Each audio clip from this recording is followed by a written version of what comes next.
ನಾನೇನು ಆಫ್ ಮಾಡ್ಕೊಳ್ಳಲ್ಲ, ಯಾರಿಗೆ ಬೇಕೋ ಮಾಡ್ಕೊಡಿ. ಈಗ ನವಮೋಧ್ಯಾಯದಲ್ಲಿ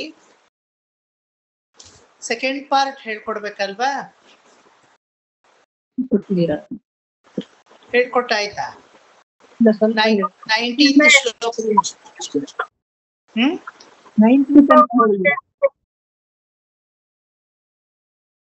ಓಕೆ ಓಕೆ. ಎಕ್ಸ್ಪ್ಲನೇಷನ್ ಎಲ್ಲ ಮುಗೀತಲ್ವಾ? ಎಕ್ಸ್ಪ್ಲೈನ್ ಮಾಡ್ಬೇಕಲ್ಲ ಮಾಮ ಇನ್ನೊಂದ್ಸಲ. ಸಾರಿ, ಇನ್ನೊಂದ್ಸಲ ಎಕ್ಸ್ಪ್ಲೈನ್ ಮಾಡ್ಬೇಕಲ್ಲ? ಮಾಡ್ತೀನಿ, ಎಲ್ಲ ಇನ್ನೊಂದ್ಸಲ ಪೂರ್ತಿ ಎಕ್ಸ್ಪ್ಲೈನ್ ಮಾಡ್ತೀನಿ. ಆಮೇಲೆ ವನಿತಾ ಅವರು ತುಂಬ ಶ್ರಮ ವಹಿಸಿ ನಿಮಗೆಲ್ಲ ಅನುಕೂಲ ಆಗಲಿ ಅಂತ ಬಹಳ ಚೆನ್ನಾಗಿ ಪಾಪ ನನ್ನ ನೋಟ್ಸನ್ನು ತೊಗೊಂಡು ಹೋಗಿ ಅವರು 2 ವಾರ ಇಟ್ಕೊಂಡು ಅದನ್ನು ಕಬ್ಬಿಣದ ಕಡಲೆ ಥರ ಇದೆ ನನ್ನ ನೋಟ್ಸು. ಆ ಹ್ಯಾಂಡ್ ರೈಟಿಂಗ್ನ ಹೇಳಿದ್ದು, ಅದರಲ್ಲಿರೋ ವಿಚಾರಗಳೆಲ್ಲ ನಿಮಗೆ ಗೊತ್ತಿದೆ. I have already explain to you. But ಏನಂದರೆ ಅದನ್ನು ಅರ್ಥ ಮಾಡಿಕೊಂಡು ಆ ನೋಟ್ಸನ್ನು ಚೆನ್ನಾಗಿ, very special thanks to Vanitha for doing that much of homework. ತುಂಬ ಎಫರ್ಟ್ ಹಾಕಿ ಅರ್ಥ ಮಾಡಿಕೊಂಡು ಆ್ಯಂಡ್ ಚೆನ್ನಾಗಿ ಬರೆದಿದ್ದಾರೆ. ಯಾವಾಗ ಕಳಿಸ್ತಾರೋ ಗೊತ್ತಿಲ್ಲ. When are you planning to send? Unmute ಮಾಡ್ಕೊಳ್ಳಿ ಸರ್. ಇನ್ನೊಂದು 1 week to 10 days ಬೇಕು ಸರ್, ಅದು ಕಂಪ್ಲೀಟ್ ಮಾಡಿಬಿಟ್ಟು. ಓಕೆ, ನೋ ಪ್ರಾಬ್ಲಮ್, ಕಳಿಸಿ. ಇನ್ನು 1 week 10 days ಕಳಿಸ್ತಾರೆ. ಯಾಕಂದ್ರೆ ಫಾರ್ಮ್ಯಾಟ್ ರೂಪಕ್ಕೆ ಬಂದಿಲ್ವಾ? ಬಂದಿದೆ ಸರ್, ಅದು ಇನ್ನೂ ಸ್ವಲ್ಪ ಮಾಡಬೇಕು ಸರ್. ನಾನೆಲ್ಲ ಫೋಟೋಸ್ ತಗೊಂಡಿದ್ದೀನಿ, ಅದನ್ನ ಮಾಡಿ ಮುಗಿಸ್ಬಿಟ್ಟು ಆಮೇಲೆ ಒಂದೇ ಸತಿ ಎಲ್ಲ ನೋಟ್ಸ್. ಓಕೆ, ಅವ್ರು ಕಳಿಸ್ತಾರೆ ನಿಮಗೆ. ಇವತ್ತು 19th ಶ್ಲೋಕದಿಂದ ಹೇಳ್ಕೊಟ್ಬಿಟ್ಟು ಶ್ಲೋಕ ಮುಗಿಸ್ಬಿಡ್ತೀನಿ. ಪಾರ್ಟ್ 2 ಮುಗ್ದೋಗುತ್ತೆ. ಇನ್ನೊಂದ್ಸಲ ಪೂರ್ತಿ ಬ್ರಷ್ ಅಪ್ ಮಾಡ್ತೀನಿ, ಆಯ್ತಾ? ಪೂರ್ತಿ ಚಾಪ್ಟರ್ ಬ್ರಷ್ ಅಪ್ ಮಾಡ್ತೀನಿ, ನೀಟಾಗಿ ಕೇಳಿಸ್ಕೊಡಿ. Next week before getting into 9th chapter again I will brush.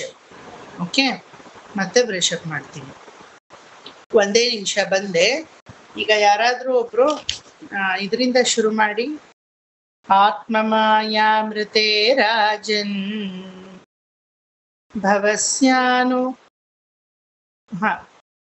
ಆತ್ಮಮಾಯಾಮೃತೆ Rajan ಪರಸ್ಯಾನುಭವಾತ್ಮನಃ ನ ಘಟೇತಾರ್ಥ ಸಂಬಂಧಃ ಸ್ವಪ್ನದ್ರಷ್ಟುರಿವಾಂಜಸ ಬಹುರೂಪ ಇಮಾ ಭಾತಿ ಮಾಯಯಾ ಬಹುರೂಪಯ ರಮಮಾಣೋ ಮುನೇಶ್ವಸ್ಯ ಮಮಾಹಮಿತಿ ಮನ್ಯತೆ. ಅಲ್ಲಿಂದ ಶುರು ಮಾಡಿ. ಹೂ ಲೀಡ್? ಯಾರು ಲೀಡ್ ಮಾಡ್ತೀರಾ ಗ್ರೂಪ್ನ? ಯಶೋಧ ಮಾಮಿ. ಹೇಳಿ ಯಶೋಧ ಮಾಮಿ. 1 ನಿಮಿಷ. ಯಶೋಧ ಮಾಮಿ 10 ಹೇಳ್ತಾರೆ, ಆಮೇಲೆ 11ರಿಂದ ಕಸ್ತೂರಿ ಮಾಮಿ ಹೇಳ್ತಾರೆ, ಆಯ್ತಾ? 20ವರೆಗೂ. ಸುಕನ್ಯಾ ಮಾಮಿ ನೀವು ಹೇಳ್ತೀರಾ? 21ರಿಂದ ಎಲ್ಲಿವರೆಗೂ?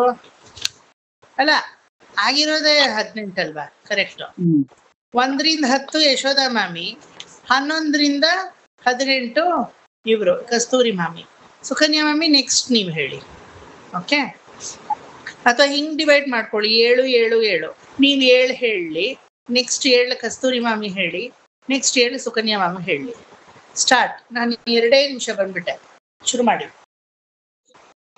ಆತ್ಮಮಾಯಾಮೃತೆ ರಾಜನ್ ಪರಸ್ಯಾನುಭವಾತ್ಮನಃ ಘಟೇತಾತ್ಮ ಸಂಚಂದಃ ಸ್ವಪ್ನ ದೃಷ್ಟಿರಿವಾಜ್ಞಸಾ ಬಹುರೂಪ ಇವ ಭಾತಿ ಮಾಯಯಾ ಬಹುರೂಪಯ ರಮಾಮಾಣೋ ಗುಣೇಶ್ವಸ್ಯ ಮಾಮಾಹಮಿತಿ ಮನ್ಯತೆ ಯಹಿರ್ವಾಹ ವೈನ್ವಿಃ ಸ್ವೇ ಪರಸ್ತಿನ ಕಾಲಮಯಾಯೋಃ ರಮೇತ ಗತಸ್ಮೋಹಃ ಸ್ಯೋಪಾದಸ್ತೆ ತದೋಭಯಂ ಆತ್ಮತತ್ವ ವಿಶೋಧರ್ಥಂ ಯದಾಹ ಭಗವಾನ್ ಋತಂ ಬ್ರಹ್ಮಣೇ ದರ್ಶಯೋನೋಪಂ ಅವ್ಯಲೀಕಾವ್ರತಾದ್ಯತದ್ರುತಃ स आदिदेवो जगतां परो गुरुः स्वधिष्णमास्ताय शुश्रूषये क्षता तां नाद्यगच्छदृशमत्र सम्मतां प्रपन्निर्माणविधिर्याय भवेत् सचिन्तयन्दक्षरमेकाद्वसी मुस्युप्राशृणोद्विर्गदितं वचो विभुः स्वर्षेषु यतोषदशमेकविंशम् निष्किञ्चानानं नृपयद्वनं विदुः निशम्य त्वद्व्यक्त्वदिदक्षया दिशे विलोक्य तत्रान्यदपश्यमानः स्वदिष्णमास्तायुमृष्य तद्धितं तपस्युपादिष्ट इवाददे मनः।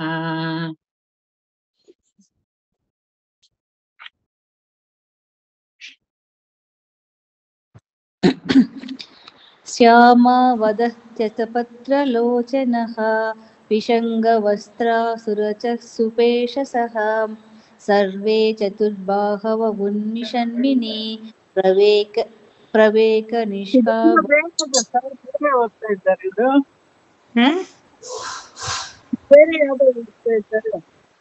ಇಲ್ಲ ಕರೆಕ್ಟ್ ಆಗಿದೆಯಲ್ಲ. 10 11 ಸಲ ಸರ್ ನಂದು. ಎಂಟನೇದು ದಿವ್ಯಂ ಸಹಸ್ರಾಬ್ದ ದಿವ್ಯಂ ಸಹಸ್ರಬಂಧಂ ದರ್ಶನೋ जितानिलात्म विजितो भयोद्रियः अतप्यत स्माकिकलोकतापमन् तपस्तिपियां स्तपतां समाहितं तस्मै स्वलोकं भगवन् सभाजितः सन्दर्शयामासं परं न यत्परं व्यपेतसङ्क्लेशविमोहस्वादसं स्वदृष्टवद्भिर्विबुधैर्वभिष्टितं प्रवर्तते यत्र रजस्तमस्तयोः सत्वं च मिश्रं न च कालविक्रमः न यत्र माया किमुता परे हरेः अनुव्रता यत्र सुरासुरार्चितः. ಎಷ್ಟು ವರ್ಕ್ ಸರ್ ನಂದು? ಹೇಳ್ತೀನಿ, ಓದ್ತಾ ಇರಿ. ಕೋಟಿನ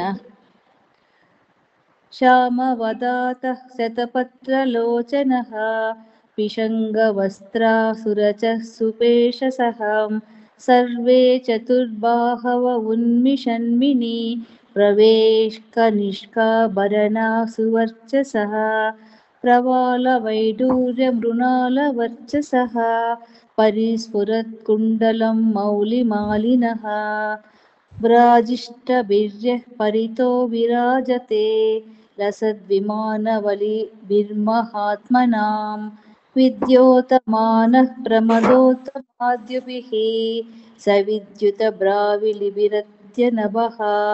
ಸುಕನ್ಯಾ ಮಾಮಿ 13ರಿಂದ ಶುರು ಮಾಡಿ ನೀವು.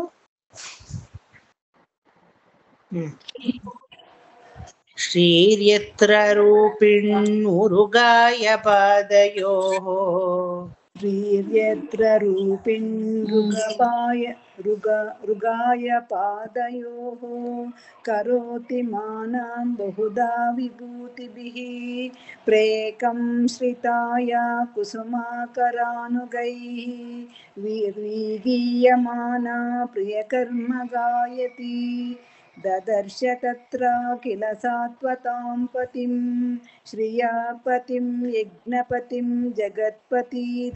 जगत्पतीतिं सुनन्दनन्दप्रबलार्हणादिभिः स्वपार्षदमुखैः परिसेवितं विभुं भृत्या प्रसादाभिमुखं दृगासवं प्रसन्न आसारुणलोचनाननं किरीटिनं कुण्डलिनं चतुर्भुजं पीताम्बरं वक्षसि लक्षितं श्रिया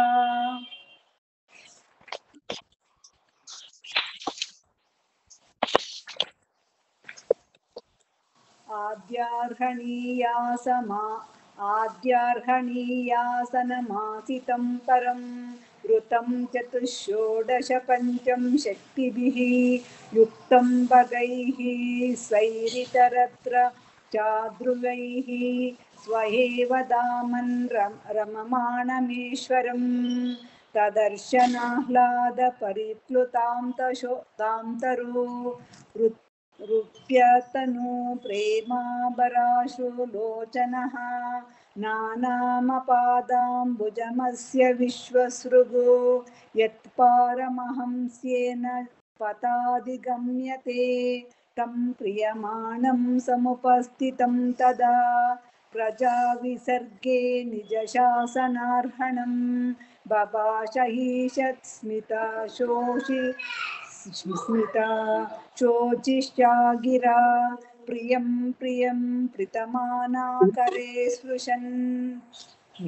ಮ್ಯೂಟ್ ಮಾಡ್ಕೊಳ್ಳಿ. ಪ್ರಭಾ ಆಂಟಿ.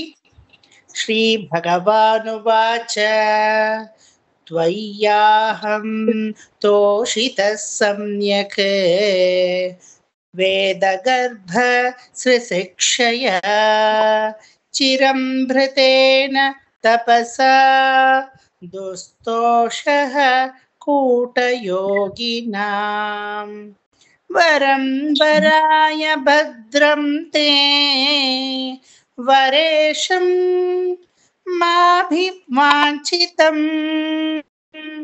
ಬ್ರಹ್ಮನ್ ಶ್ರೇಯಃ ಪರಿಶ್ರಾಮಃ ಪುಂಸೋ ಮದ್ದರ್ಶನಾವಧಿಃ. ಹೇಳಿ. ಶ್ರೀ ಭಗವಾನುವಾಚ ತ್ವಯಾಹಂ ತೋಷಿತಃ ಸಮ್ಯಗ್ವೇ ಸಮ್ಯಕ್ ಸಮ್ಯಕ್ ಅಂತ ನಿಲ್ಲಿಸ್ಕೋಬೇಕು. ವೇದಗರ್ಭ ನೆಕ್ಸ್ಟ್ ತಗೊಳ್ಳಿ.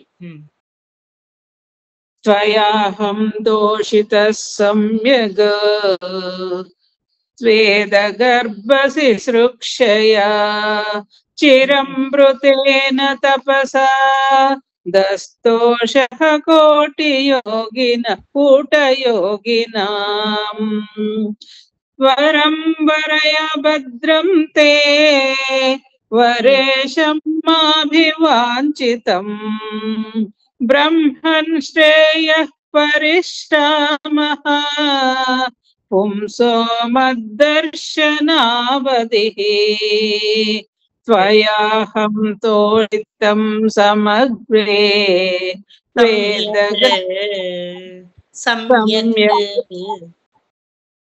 ಸಮ್ಯಗ್ ವೇದಗರ್ಭಸಿಸೃಕ್ಷಯ ಚಿರಂ ಮೃತೇನ ತಪಸಾ ದಸ್ತೋಷ ಕೂಟಯೋಗಿನಾಂ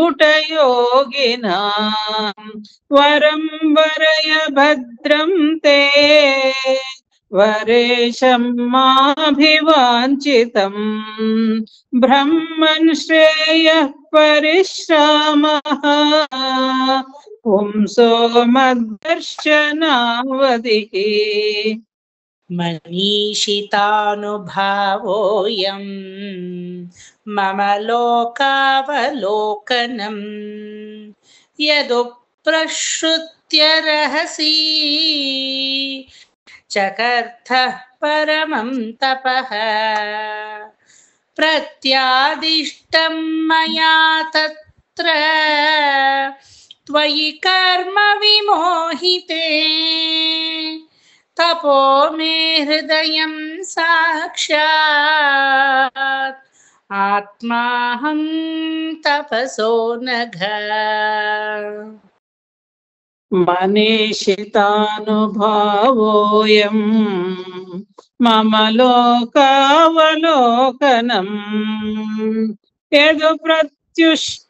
ಯದು ಪಶ್ರುತ್ಯ ರಹಸಿ ಚಕರ್ತ ಪರಮಂ ತಪಃ ಪ್ರತ್ಯಾದಿಷ್ಟಂ ಮಯಾ ತತ್ರ ತ್ವಯಿ ಕರ್ಮ ವಿಮೋಹಿತೆ ತಪೋ ಮೇ ಹೃದಯಂ ಸಾಕ್ಷಾತ್ ಆತ್ಮಾಹಂ ತಪಸೋ ನಗಃ. ಮೂರನೇ ಲೈನ್ ಮೇಲಕ್ಕೆ ಹೋಗ್ಲಿ. ಎಲ್ಲ ಒಂದೇ ತರ ಹಾಡ್ತಾ ಇದ್ದೀರಾ. ಪ್ರತ್ಯಾದಿಷ್ಟಂ ಮಯಾ ತತ್ರ ತ್ವಯಿ ಕರ್ಮ ವಿಮೋಹಿತೆ. ಆತರ ಮೂರನೇದ್ ಮಾತ್ರ ಮೇಲಕ್ಕೆ ಹೋಗಿ ಬರ್ಬೇಕು. प्रत्यादिष्टं मया तत्र त्वयि कर्म ವಿಮೋಹಿತೆ ಗೊತ್ತಾಯ್ತಾ? ವಿಮೋಹಿತೆ ತಪೋ ಮೇ ಹೃದಯಂ ಹಾಗೆ ಹಾಡಿ. ತಪೋ ಹೇಳಿ. ತಪೋ ಮೇ ಹೃದಯಂ ಸಾಕ್ಷಾತ್ ಆತ್ಮಾಹಂ ತಪಸೋ ನಘ. ಇನ್ನೊಂದ್ಸಲ ಹೇಳಿ. ಮನೀಷಿತಾನುಭಾವೋಯಂ ಮಮ ಲೋಕಾವಲೋಕನಂ ಯದುಪಶ್ರುತ್ಯ ರಹಸಿ ಚಕರ್ತ ಪರಮಂ ತಪಃ ಪ್ರತ್ಯಾದಿಷ್ಟಂ ಮಯಾ ತತ್ರ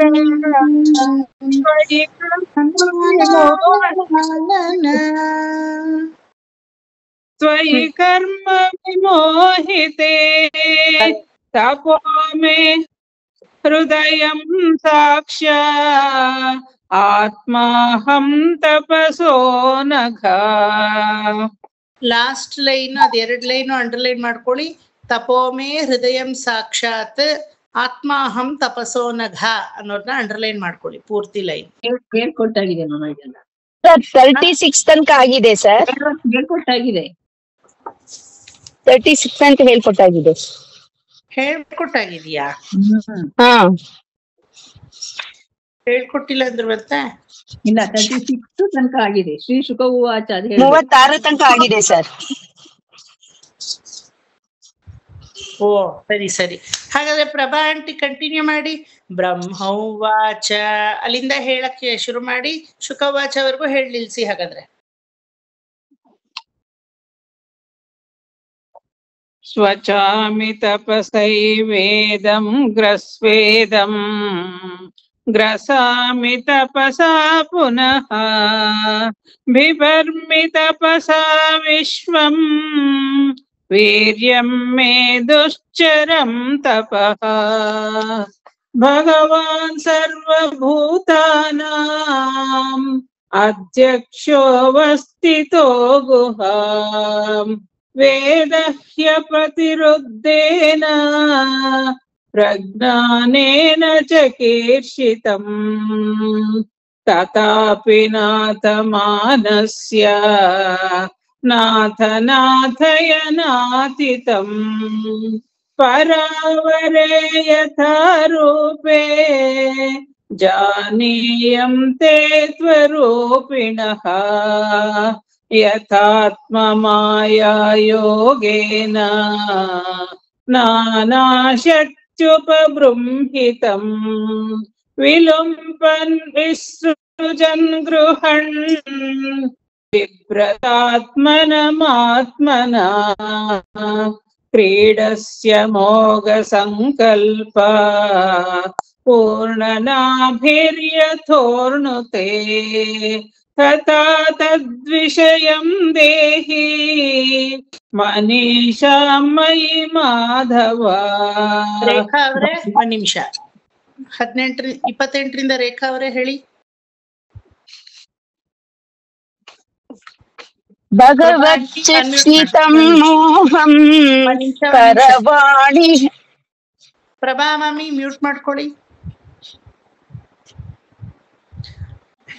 ನಿಧಾನಕ್ಕೆ ಆರಾಮಾಗಿ ಹೇಳಿ, ಅವಸರ ಬೇಡ.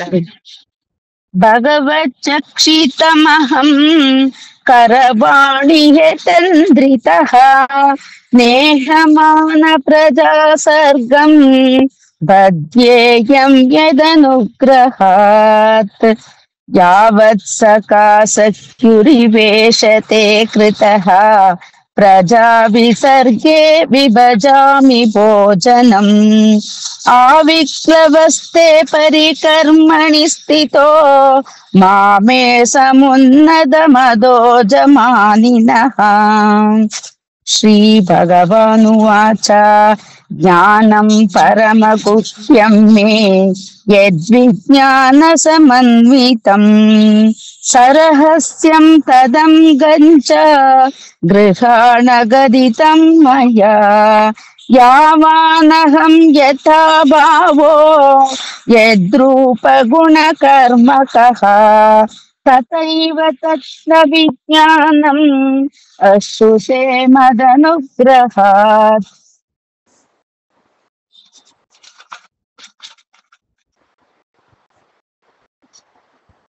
अहमेवासमेवाग्रे नान्यद्यत्सदसत्मरम् पश्चादहं यदत्ते च यो वशिष्येत सोऽस्म्यहम् ऋतेर्तं यत्प्रीतियेत न प्रतीयेत चात्मनि तद्विद्यादात्मनो मायां यथा भासो यथा तमः यथा महान्ति भूतानि भूते भूतावचेष्विनु प्रविष्ट्यान प्रविष्टानि तथा तेषु न तेष्वहम् एतावदेव जिज्ञास्यम् तत्पजिज्ञासनात्मनः अन्वयव्यतिरेकाभ्यां यस्यात् सर्वत्र सर्वदा एतन्मतं समातिष्ठ परमेण समाधिना भवान् कल्पविकल्पेषु न विमुह्यति कर्हिचित्। ಸ್ಮಿತಾ ಅನ್ಮ್ಯೂಟ್ ಮಾಡ್ಕೊಳ್ಳಿ. ಶ್ರೀಶುಕ ಉವಾಚ ಸಂಪ್ರದಿಶ್ಯೈವ ಮಜ್ಜನೋ ಜನಾನಾಂ ಪರಮೇಷ್ಠಿನಂ ಪಶ್ಯತ್ತಸ್ತಸ್ಯ ತದ್ರೂಪಂ ಆತ್ಮನೋ ನ್ಯರುಣದ್ಧರಿಃ. ಹೇಳಿ.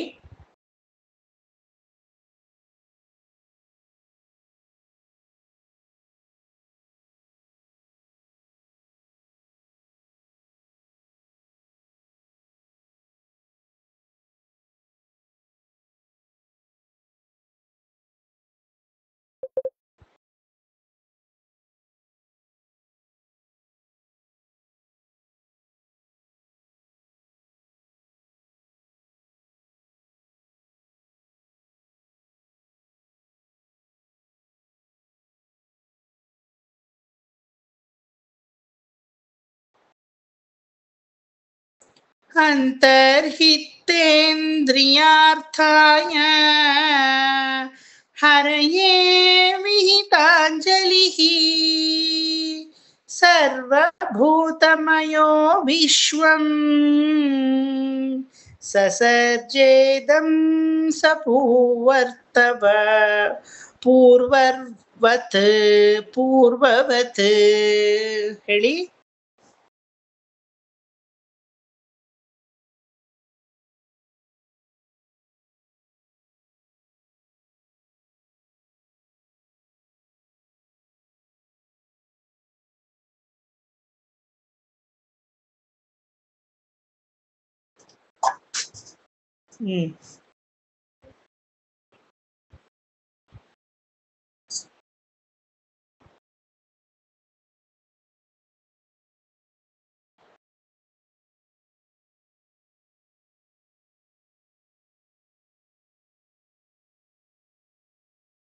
ಪ್ರಜಾಪತಿರ್ಧರ್ಮಪತಿಃ ಏಕದಾ ನಿಯಮಾನ್ಯಮಾನ್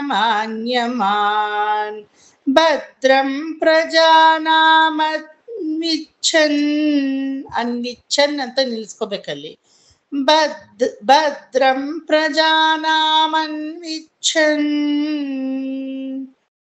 ನಾತಿಷ್ಠತ್ ಸ್ವಾರ್ಥಕಾಮ್ಯಯ ತಂ ನಾರದಃ ಪ್ರಿಯತಮೋ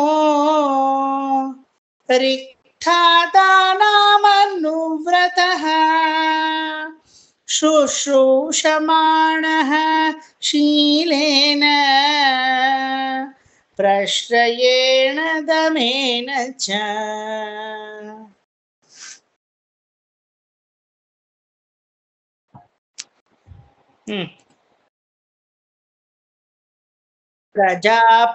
ಪ್ರಜಾಪತಿರ್ಧರ್ಮಪತಿಃ ಏಕದಾ ನಿಯಮಾನ್ಯಮಾನ್.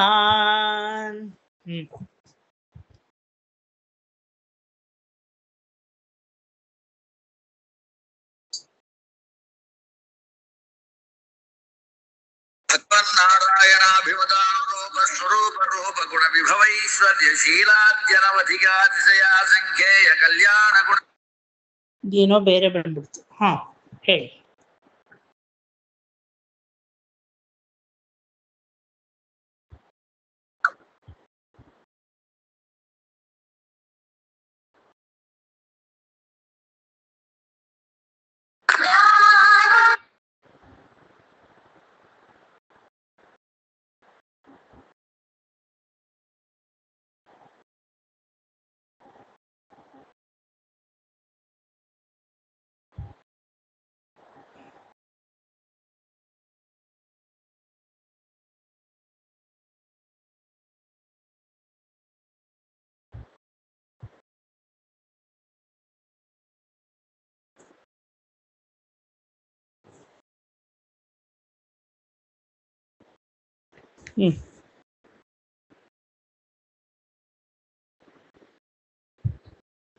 ನಾತಿಷ್ಠತ್ ಸ್ವಾರ್ಥ ಕಾಮ್ಯಯ. ಕೇಳಿಸ್ಕೊಳ್ಳಿ. ನಾತಿಷ್ಠತ್ ಸ್ವಾರ್ಥ ಕಾಮ್ಯಯ.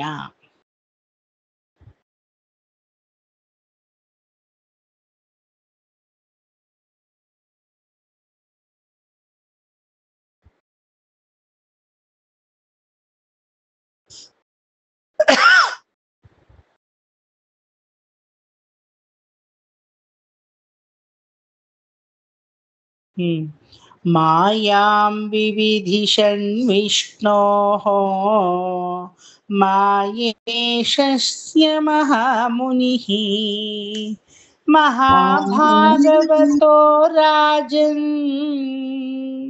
ಪಿತರಂ ಪರ್ಯತೋಷಯತ್ ತುಷ್ಟಂ ನಿಶಾಮ್ಯ ಪಿತರಂ ಲೋಕಾನಾಂ ಪ್ರಪಿತಾಮಹಂ ದೇವರ್ಷಿಃ ಪರಿಪಪ್ರಚ್ಛ ಭಗವಾನ್ ಯನ್ಮಾನುಷಂ ಪೃಚ್ಛತಿ. ನನ್ ಚಾನ್ಸೇ ಗೊತ್ತಿಲ್ಲ ಅನ್ಸುತ್ತಿಲ್ಲ. ಸಾರಿ. ಭವಾನ್ ಯನ್ಮಾನು ಪೃಚ್ಛತಿ. ನನ್ ಚಾನ್ಸೇ ಬಂದಿಲ್ಲ ಒಂದ್ಸತಿನೂ ಹಾಡಕ್ಕೆ. ನಿಮಗ್ ಬಂದೇ ಇಲ್ವಾ? ನೀವೇ ಹಾಡ್ತೀರಾ? ಹಾಡಿ ಹಾಗಾದ್ರೆ. ನಾನು ಏನ್ ಮಾಡ್ತಾ ಇದ್ದೀನಿ ಗೊತ್ತಾ? ಯಾರಕ್ ಚಾನ್ಸ್ ಬಂದಿದ್ಯೋ ಬಂದಿಲ್ವೋ ನನಗ್ ಗೊತ್ತಿಲ್ಲ. ನನಗ್ ಸ್ಕ್ರೀನ್ ಮೇಲೆ ಕಾಣಿಸೋದನ್ನ ಅವತ್ತಿಂದ ಕಾಯ್ತಿದ್ದೀನಿ, ಒಂದ್ಸತಿನೂ ಬಂದಿಲ್ಲ. ಮತ್ ಬರ್ಬೇಕು ಸ್ಕ್ರೀನ್ ಮೇಲಕ್ಕೆ. ಎಲ್ಲ ಬಂದಿದ್ದೀನಿ. ಇವತ್ ಮಾತ್ರ ಬಂದೆ, ಮೊನ್ನೆ ಸದಾ ಬಂದಿದ್ದೀನಿ ಸರ್. ಅಷ್ಟೇ ನಾನು ಅವ್ರಿಗೆ ಸ್ಮಿತಾ ಅವ್ರು ಬೇಕಾದಷ್ಟು ಹಾಡಿದ್ದಾರೆ ಆ ಕ್ಲಾಸ್ ಅಲ್ಲಿ. ಅಯ್ಯೋ ತಗೊಳ್ಳಿ ಹಂಗಾದ್ರೆ ಅಂತ ಮೊದ್ಲು ನೋಡಿ, ಅಲ್ಲಿ ನೋಡಿ ಮ್ಯೂಟ್ ಮಾಡ್ಕೊಂಡೇ ಬಿಟ್ರು ಅವ್ರು. ಇದೇ ಚಾನ್ಸ್ ಸಿಕ್ಕಿದ್ದು ಅಂತ. ಅಂಡಾಳ್ ಮಾಮಿ ಹಾಡ್ತೀರಾ? ಮಾಯಾ ಸುಮ್ನೆ ಹೇಳಿದೆ ಅಷ್ಟೆ. ಸುಮ್ನೆ ಹೇಳಿದೆ. ಸ್ಮಿತಾ ಎಸ್ಕೆ ಪಾಗಕ್ಕೆ ಕಾಯ್ತಾ ಇರ್ತಾರೆ ಅಂತ ಹೇಳಿದೆ. ಇಲ್ಲ ಪಾಪ, ಅವ್ರು ಕೆಲಸ ಮಾಡ್ತಾರೆ ಸರ್ ಪಾಪ. ನೀವೇ ಹಾಡಿ. ಮಾಯಾಂ ವಿವಿಧಿಷನ್ ವಿಷ್ಣೋಃ ಮಾಯೇಶಸ್ಯ ಮಹಾಮುನಿಃ ಮಹಾಭಾಗವತೋ ರಾಜನ್ ಪಿತರಂ ಪರ್ಯತೋಷಯತ್ ತುಷ್ಟಂ ನಿಶಾಮ್ಯ ಪಿತರಂ ಲೋಕಾನಾಂ ಪ್ರಪಿತಾಮಹಂ ದೇವರ್ಷಿ ಪರಿಪಪ್ರಚ್ಛ ಭವಾನ್ ಯನ್ಮಾನು ಪೃಚ್ಛತಿ. ಹಾಡಿ. ಮಾಯಂ ವಿವಿದಿಶನ್ ವಿಷ್ಣುರ್ಮಹೇಶಸ್ಯ ಮಹಾಮುನಿಃ ಮಹಾಭಾಗವತೋ ರಾಜನ್ ಪಿತರಂ ಪರ್ಯತೋಷಯತ್ तुष्टं निशाम्य पितरं लोकानां प्रपितामहं देवर्षि परिप्रश्च भवान् यन्मानुप्रश्चति मायं विविदिशन् विष्णुर्महेशस्य महामुनिः महाभागवतो राजन् पितरं पर्यतोषयत् तुष्टं निशाम्य पितरं लोकानां प्रपितामहं देवर्षि परिप्रश्च भगवान् यन्मानुपश्चति पृच्छति तस्मा इदं भागवतं पुराणं दशलक्षणं ಭಾಗವತಂ ಪುರಾಣಂ ದಶಲಕ್ಷಣಂ ಅದ್ಮೂರು ಅಂಡರ್ಲೈನ್ ಮಾಡ್ಕೊಳ್ಳಿ. ಭಾಗವತಂ ಪುರಾಣಂ ದಶಲಕ್ಷಣಂ ಪ್ರೋಕ್ತಂ ಭಗವತಾ ಪ್ರಾಹ ಪ್ರೀತಃ ಪುತ್ರಾಯ ಭೂತಕೃತ್ ನಾರದಃ ಪ್ರಾಹ ಮುನಯೇ ಸರಸ್ವತ್ಯಾಸ್ತಟೇ ನೃಪ ಧ್ಯಾಯತೆ ಬ್ರಹ್ಮ ಪರಮಂ ವ್ಯಾಸಾಯಾಮಿತ ತೇಜಸೇ ಯದುತಾಹಂ ತ್ವಯಾ ಪೃಷ್ಟೋ ವೈರಾಜಾತ್ ಪುರುಷಾದಿದಂ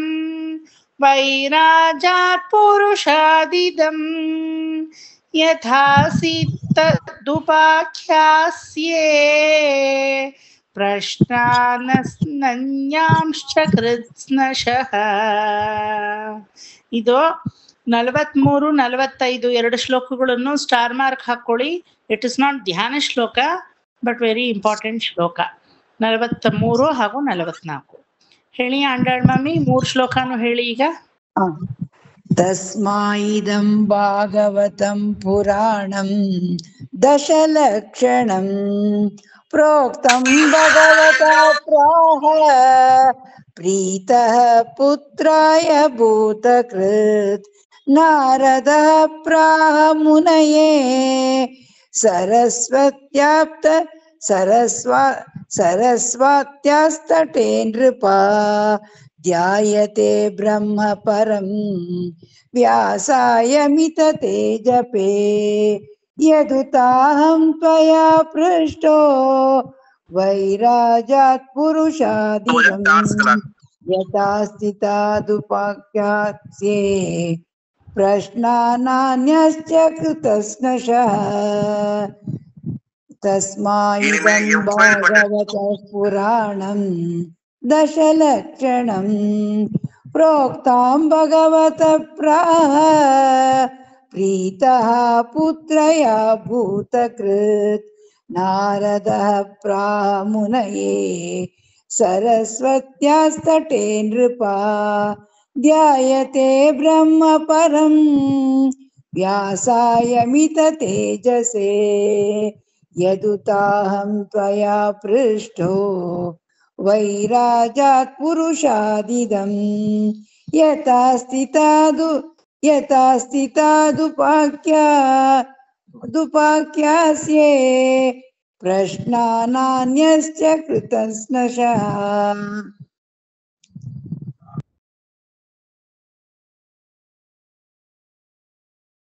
ಓಂ ನಮೋ ಭಗವತೆ ವಾಸುದೇವಾಯ.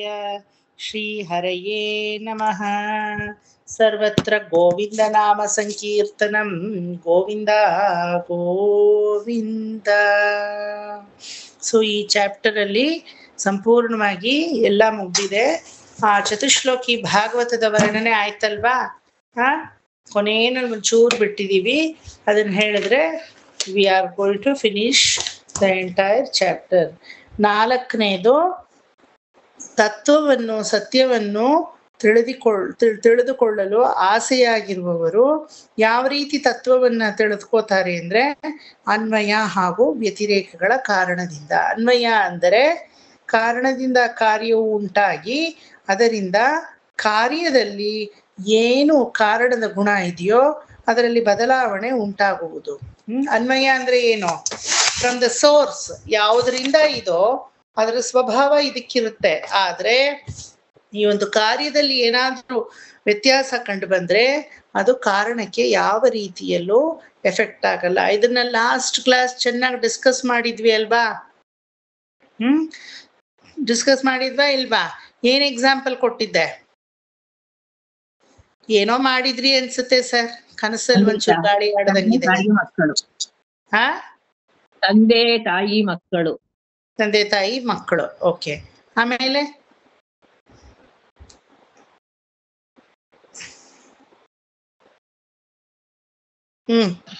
ಚಿನ್ನ, ತುಪ್ಪ, ತುಂಬಾ ಎಕ್ಸಾಂಪಲ್ಸ್ ಎಲ್ಲ ಕೊಟ್ಟಿದ್ರಲ್ಲ ಸರ್. ಅದೇ ಹಂಗ ಎಕ್ಸಾಂಪಲ್ ಕೊಟ್ರೆ ಹೆಂಗೆ? ಅನ್ವಯಕ್ಕೆ ಒಂದು ಎಕ್ಸಾಂಪಲ್ ಕೊಡಿ, ವ್ಯತಿರೇಕಕ್ಕೆ ಒಂದು ಎಕ್ಸಾಂಪಲ್ ಕೊಡಿ. ಚಿನ್ನ ಒಂದು ಚಿನ್ನ, ಅದರಿಂದ ಬರೋ ಆಭರಣಗಳು, ಜುಮಕಿ, ಓಲೆ. ಚಿನ್ನ ತುಪ್ಪ, ಚಿನ್ನ ಬಂದು ಅನ್ವಯ, ಕಾರಣ ವಸ್ತು. ಹಾ, ಚಿನ್ನ ಬಂದು ಕಾರಣ ವಸ್ತು.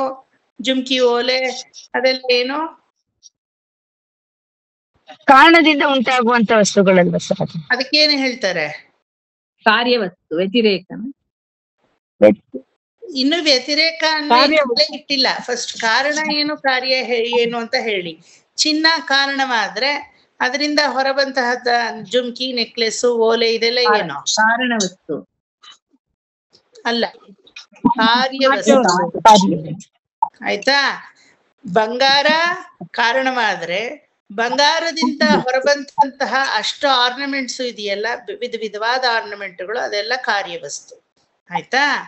ಈಗ ಕಾರಣ ಬಂಗಾರ, ಆ ಬಂಗಾರ ಚಿನ್ನ, ಆ ಒಂದು ಚಿನ್ನ ಬಂದು ಒಡ್ಯಾಣದಲ್ಲಿ ಇಲ್ವಾ? ಇದೆ. ಒಡ್ಯಾಣದಲ್ಲಿ ಇದೆ, ಸರಿ. ನೆಕ್ಲೆಸ್ ಅಲ್ಲಿ ಇಲ್ವಾ? ಇದೆ. ಜುಮ್ಕಿಲಿಲ್ವಾ? ಇದೆ. ಎಲ್ಲಾದ್ರಲ್ಲೂ ಇದೆ. ಆದ್ರೆ ಚಿನ್ನದಲ್ಲಿ ಜುಮ್ಕಿ ಇದೆಯಾ? ಇಲ್ಲ. ಚಿನ್ನದಲ್ಲಿ ನೆಕ್ಲೆಸ್ ಇದೆಯಾ? ಇಲ್ಲ. ಚಿನ್ನದಲ್ಲಿ ಒಡ್ಯಾಣ ಇದೆಯಾ? ಇಲ್ಲ ಅಲ್ವಾ? ಕಾರ್ಯವಸ್ತುಗಳು ಕಾರಣದ ಒಳಗಡೆ ಇರಲ್ಲ, ಆದ್ರೆ ಕಾರಣವು ಕಾರ್ಯದ ಒಳಗಡೆ ಇರುತ್ತೆ. ಆದ್ರೆ ಕಾರಣ ಯಾವತ್ತು ಇಂಡಿಪೆಂಡೆಂಟ್ ಆಗೇ ಇರುತ್ತೆ, ಕಾರ್ಯ ಯಾವಾಗ್ಲೂ ಡಿಪೆಂಡೆಂಟ್ ಆಗಿರುತ್ತೆ. ಮಣ್ಣಿಂದ ಮಡಿಕೆ, ಮಣ್ಣಿಂದ ತಟ್ಟೆ, ಮಣ್ಣಿಂದ ಲೋಟ ಇದೆಲ್ಲ ನಾ ಮಾಡ್ತೀನಿ ಹೊರತು ಏನೋ ಆ ಮಣ್ಣೊಳಗಡೆ ತಟ್ಟೆ ಇದೆಯಾ? ಮಣ್ಣೊಳಗಡೆ ಲೋಟ ಇದೆಯಾ? ಮಣ್ಣೊಳಗಡೆ ಬೇರೆ ಬೇರೆ ಪಾತ್ರೆ, ಪಡಗುಗಳಿದೆಯಾ? ಇಲ್ಲ. ಆದ್ರೆ ಆ ಮಣ್ಣಿಂದ ಮೇಲೆ ಉರುವಾಕಲ್ಪಟ್ಟಂತಹ ಎಲ್ಲಾ ಕಾರ್ಯವಸ್ತುಗಳಲ್ಲೂ ಮಣ್ಣಿದೆ. ಒಪ್ಕೋತೀರಾ? ಚಿನ್ನದಿಂದ ಮಾಡಿರುವಂತಹ ಕಾರ್ಯವಸ್ತುಗಳಲ್ಲೆಲ್ಲ ಚಿನ್ನ ಇದೆ, ಆದ್ರೆ ಚಿನ್ನದಲ್ಲಿ ಇದೆಲ್ಲ ಇದೆಯಾ? ಇಲ್ಲ. ಪರಮಾತ್ಮನಿಂದ ಬೇರ್ಪಟ್ಟಲ್ಪಡಂತ ಆತ್ಮಗಳೆಲ್ಲ ಕಾರ್ಯವಸ್ತುಗಳು, ಪರಮಾತ್ಮ ಕಾರಣ ವಸ್ತು. ಪರಮಾತ್ಮನ ನಿರ್ಹೇತುಕವಾದಂತಹ ಗುಣ, ಕೃಪೆ, ಕಾರುಣ್ಯ, ವಾತ್ಸಲ್ಯ, ಅವನ ಮಹಿಮೆ ಎಲ್ಲ ಪ್ರತಿ ಕಾರ್ಯವಸ್ತುಗಳಲ್ಲೂ ಇರುತ್ತೆ. ಆದ್ರೆ ನನ್ನ ಸ್ವಭಾವ ಭಗವಂತನಿಗಿದೆಯಾ? ಇದೆಯಾ? ಇದೆಯಾ? ಫರ್ಮಾಗಿ ಉತ್ತರ ಕೊಡ್ಬೇಕು. ಇಲ್ಲ ಅನ್ಬೇಕು. ಇಲ್ಲ ಅಂತಾನು ತಲೆ ಆಡಿಸ್ಬೇಕು ಅಲ್ವಾ? ಯಶೋಧ ಮಾಮಿಗೆ ಇಲ್ಲ ಇಲ್ಲ. ಆಂಡಾಳ್ ಮಾಮಿಗೆ ಪರಮಾತ್ಮನ ಗುಣ ಇದೆ, ಯಶೋಧ ಮಾಮಿಗೆ ಪರಮಾತ್ಮನ ಕೃಪೆ ಇದೆ, ಪ್ರಭಾ ಮಾಮಿಗೆ ಪರಮಾತ್ಮನ ಯಾವುದೋ ಒಂದು ಬುದ್ಧಿ ಇದೆ, ಅನುರಾಧ ಮಾಮಿಗೆ ಪರಮಾತ್ಮನ ಯಾವುದೋ ಅನುಗ್ರಹ ಇದೆ, ರೇಖಾ ಅವರಿಗೆ ಪರಮಾತ್ಮನ ಯಾವುದೋ ಒಂದು ಸೌಶೀಲ್ಯತೆ ಇದೆ, ಸ್ಮಿತಾಗೆ ಪರಮಾತ್ಮನ ಸೌಲಭ್ಯತೆ ಇದೆ, ಕಸ್ತೂರಿ ಮಾಮಿಗೆ ಪರಮಾತ್ಮನ ಔಚಿತ್ಯಪೂರ್ಣ ಗುಣ ಇದೆ. ಈ ತರ ಹೇಳ್ಕೊಂಡು ಹೋಗ್ಬೋದು. ಎಸ್ ಎಸ್ ಎಸ್ ಎಲ್ಲ ಕರೆಕ್ಟ್. ಇವತ್ತು ರೇಖಾಗೆ ಮಾತಾಡೋ ಅಂತ ಒಂದು ಶಕ್ತಿ ಕೊಟ್ಬಿಟ್ಟಿದ್ದಾನೆ ಪರಮಾತ್ಮ. ಅಲ್ವಾ? ಅವನ ವಾಕ್ಯ ಶಕ್ತಿನ ಇವರಲ್ಲಿ ಇಟ್ಟಿದ್ದಾರೆ, ಹಂಗ ಹೇಳ್ಬೋದು ಅಲ್ವಾ? ಆದ್ರೆ ಯಶೋಧಾ ಮಾಮಿ ಗುಣ ಪರಮಾತ್ಮನಿಗಿದೆಯಾ? ಪ್ರಭಾ ಮಾಮಿ ಗುಣ ಪರಮಾತ್ಮನಿಗಿದೆಯಾ? ಕಸ್ತೂರಿ ಮಾಮಿ ಗುಣ ಪರಮಾತ್ಮನಿಗಿದೆ? ಕೇಳಿಸ್ಕೋಬೇಕು, ನೀವು ಕೇಳ್ಕೋಬೇಕು. ರತ್ನ ಮಾಮಿ ಗುಣ ಪರಮಾತ್ಮನಿಗಿದೆಯಾ? ರೇಖಾ ಅವರೇ ನಿಮ್ಮ ಗುಣ ಪರಮಾತ್ಮನಿಗಿದೆಯಾ? ಪರಮಾತ್ಮನ ಗುಣದಲ್ಲಿ ಒಂದು ತಿವಳೆ ನನಗಿದೆ ಸರ್, ಒಂದು ಚೂರು ನನಗಿದೆ, ಆದ್ರೆ ನನ್ನ ಗುಣ ಅವನಿಗೆ ಬರಕ್ ಸಾಧ್ಯವಿಲ್ಲ. ಯಾಕಂದ್ರೆ ನಾವೆಲ್ಲರೂ ಪರಮಾತ್ಮನಿಂದ ಬೇರ್ಪಟ್ಟಂತಹ ಆತ್ಮಗಳಾಗಿದ್ದೀವಿ. ಆತ್ಮ ಎಂದಿಗೂ ಕಾರ್ಯವಸ್ತು, ಆದ್ರೆ ಅಂತರಾತ್ಮನಾದಂತಹ ಭಗವಂತ ಕಾರಣವಸ್ತು. ಆದ್ರೆ ಇದು ಯಥಾವತ್ತಾಗಿ ಹೇಳಿದ್ರೆ ಅದು ಅನ್ವಯ. ಈಗ ಹೇಳಿದ್ರಲ್ಲ ತಂದೆ ತಾಯಿ ಮಕ್ಕಳು ಅಂತ, ಆ ತಂದೆ ತಾಯಿ ತರಾನೇ ಮಕ್ಕಳಿದ್ದಾರೆ, ಅದು ಅನ್ವಯ. ಯಾರು ಮಕ್ಕಳನ್ನ ಹೋಗ್ಬಿಟ್ಟು ನಿಮ್ಮ ಅಮ್ಮನ ತರಾನೇ ನೀನಿದೀಯಾ, ನಿಮ್ಮ ಅಪ್ಪನ ತರಾನೇ ನೀನಿದೀಯಾ ಅಂದ್ರೆ ಅದೊಂದು ಒಳ್ಳೆ ಸ್ಟೇಟ್ಮೆಂಟು.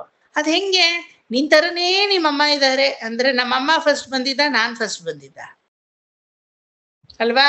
ಸರಿ ಹೋಗುತ್ತಾ? ಯಾವ್ದೋ ಒಂದು ಮಾವಿನ ಹಣ್ಣು ತಿಂತೀರಾ, ತುಂಬಾ ಸಿಹಿಯಾಗಿರುತ್ತೆ. ಯಾವ ಮರದ ಮಾವಿನ ಹಣ್ಣು ಇದು, ಏನ್ ಸಿಹಿಯಾಗಿದೆ, ಅದ್ ಯಾವ ಬೀಜವೋ ಅಂತೀರ ಅಲ್ವಾ? ಅದ್ ಯಾವ ಮರವೋ ಅಂತೀರ. ಅದನ್ ಬಿಟ್ಟು ಹಣ್ಣನ್ ತಿಂದ್ಬಿಟ್ಟು ಅದ್ ಯಾವ ಹಣ್ಣು ಅಂತೀರಾ? ಇಲ್ಲ, ಅದ್ರ ಸೋರ್ಸ್ ಏನೋ ಅದನ್ನ ಹೇಳ್ತೀರ ಅಲ್ವಾ? ನಾವು ಒಳ್ಳೆಯವರಾಗಿದ್ರೆ ಯಾರು ಹೆತ್ತ ಮಕ್ಕಳು ಎಂತಹ ಸಿಟಿಸನ್ನ ಕೊಟ್ಟಿದಾರಪ್ಪ ನಿಜವಾಗ್ಲು ಈ ದೇಶಕ್ಕೆ, ಅವ್ರ ತಂದೆ ತಾಯಿ ಧನ್ಯರೇ, ಯಾರು ಹೆತ್ತ ಮಕ್ಕಳು ಅಂತಾರೆ ಅಲ್ವಾ? ಅಥವಾ ನಾವ್ ಏನಾದ್ರೂ ದುಷ್ಟತನದಿಂದ ವರ್ತಿಸಿದ್ರು, ಯಾರ ಹೊಟ್ಟೆಲಿ ಹುಟ್ಟಿವ್ಯೋ ಇಂಥ ಹುಡುಗಳು ಹುಟ್ಟಿವೆ, ಮಾಡಕ್ ಕೆಲ್ಸವಿಲ್ಲ, ಇಡೀ ದೇಶವನ್ನೇ ನಾಶ ಮಾಡಕ್ಕೆ ಅಂತೀರ. ಯಾರಿಗದನ್ನ ಕ್ರೆಡೆನ್ಶಿಯಲ್ಸ್ ಮತ್ತೆ ಡಿಲಿಮಿಟ್ಸ್ ಎಲ್ಲ ಸೇರಿಸೋದು? ಸೋರ್ಸ್, ಕಾರಣಕ್ಕೆ ಅಲ್ವಾ? ಕಾರಣ ರೂಪ ಅನ್ನೋದು ಅದು ಯಾವಾಗ್ಲೂ ತನ್ನಷ್ಟಕ್ಕೆ ತಾನೇ ಇರುತ್ತೆ. ಕಾರ್ಯರೂಪ ಅನ್ನೋದು ಅವಲಂಬಿತವಾಗಿರುತ್ತೆ. ಸೊ ಅನ್ವಯ ಅನ್ನೋದು ಅವಲಂಬನೆಯನ್ನ ತೋರ್ಸೋದು, ಇನ್ಹೆರಿಟೆನ್ಸ್. ಆದ್ರೆ ವ್ಯತಿರೇಕ ಅನ್ನೋದು ಕಾರ್ಯರೂಪಕ್ಕೆ ಏನಾದ್ರೂ ಬಾಧೆ ಉಂಟಾದ್ರೆ ಕಾರಣಕ್ಕೆ ಏನೂ ಆಗಲ್ಲ, ಕಾರಣವಾಗೇ ಇರುತ್ತೆ. ಫಾರ್ ಎಕ್ಸಾಂಪಲ್, ನೀವು ಹಾಕೊಂಡಿರೋ ಚೈನ್ ನಿಮ್ಗೆ ಹಿಡಿಸಲ್ಲ. ಅಯ್ಯೋ ಈ ಪ್ಯಾಟರ್ನ್ ಯಾಕೋ ಚೆನ್ನಾಗಿಲ್ಲ, ತುಂಬಾ ಹಳೇದಾಗೋಯ್ತು ಅಂತೀರ. ಚೈನ್ ಏನು? ಕಾರ್ಯ. ಅದ್ರಲ್ಲಿರೋ ಬಂಗಾರ ಏನು? ಕಾರಣ. ಆಯ್ತಾ? ಅದನ್ನ ಮತ್ತೆ ಕರಗಿಸಕ್ಕೆ ಹಾಕ್ತೀರ. ಚೈನ್ ಬೇಡ ಇವ್ರೆ, ನನಗೆ ಒಂದು ಬ್ರೇಸ್ಲೆಟ್ ಮಾಡ್ಕೊಡಿ ಅಂತ. ಕತ್ತಿಗೆ ಬೇಡ, ನನಗೆ ಕೈಗೆ ಒಂದು ಬ್ರೇಸ್ಲೆಟ್ ಮಾಡ್ಕೊಡಿ ಅಂತ. ಇಲ್ಲಿ ಯಾವ್ದು ಎಫೆಕ್ಟ್ ಆಯ್ತು? ಬಂಗಾರಕ್ಕೆ ಯಾವ ಚ್ಯುತಿನೂ ಬರ್ಲಿಲ್ಲ.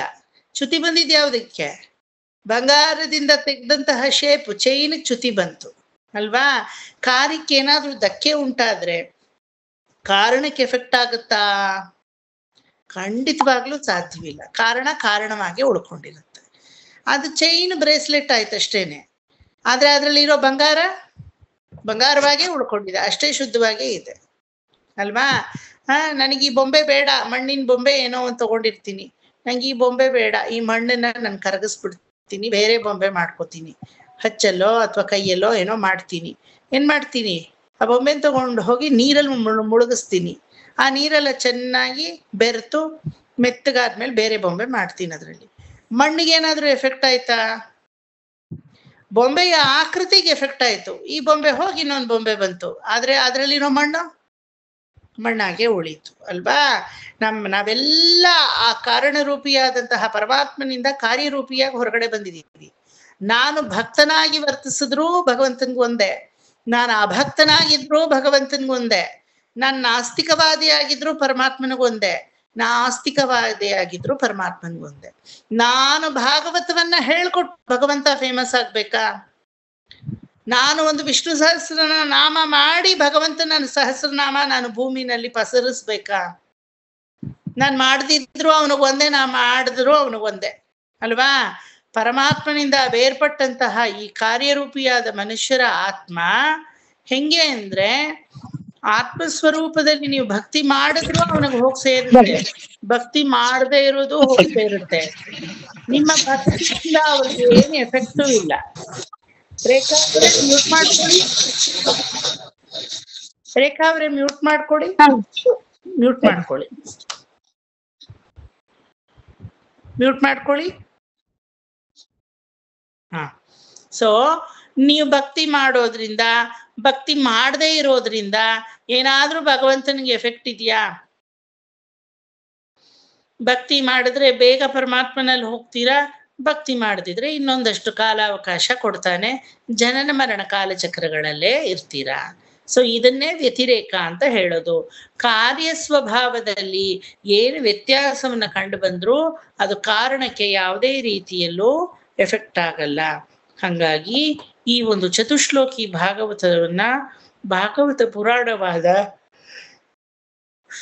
ದಶಮೋಧ್ಯಾಯದಲ್ಲಿ ಪರಮಾತ್ಮ ಪುರುಷಾಕಾರನಾಗಿ ಪ್ರಪ್ರಥಮ ಪುರುಷನಾಗಿ, ಇನ್ನು ಏನು ಸೃಷ್ಟಿನೇ ಆಗಿಲ್ಲ, ಭೂಮಿ ಅನ್ನೋದು ಗೊತ್ತಿಲ್ಲ ಯಾರಿಗೂ, ಏನು ಇನ್ನೂ ಆಗಿಲ್ಲ, ಬ್ರಹ್ಮನೇ ಬಂದಿಲ್ಲ, ಚತುರ್ಮುಖ ಬ್ರಹ್ಮನೇ ಬಂದಿಲ್ಲ. ಇಲ್ಲಿ ನೋಡಿದ್ರೆ ನೀವು ಈ ಚಾಪ್ಟರ್ ಏನು ಓದಿದ್ರಿ?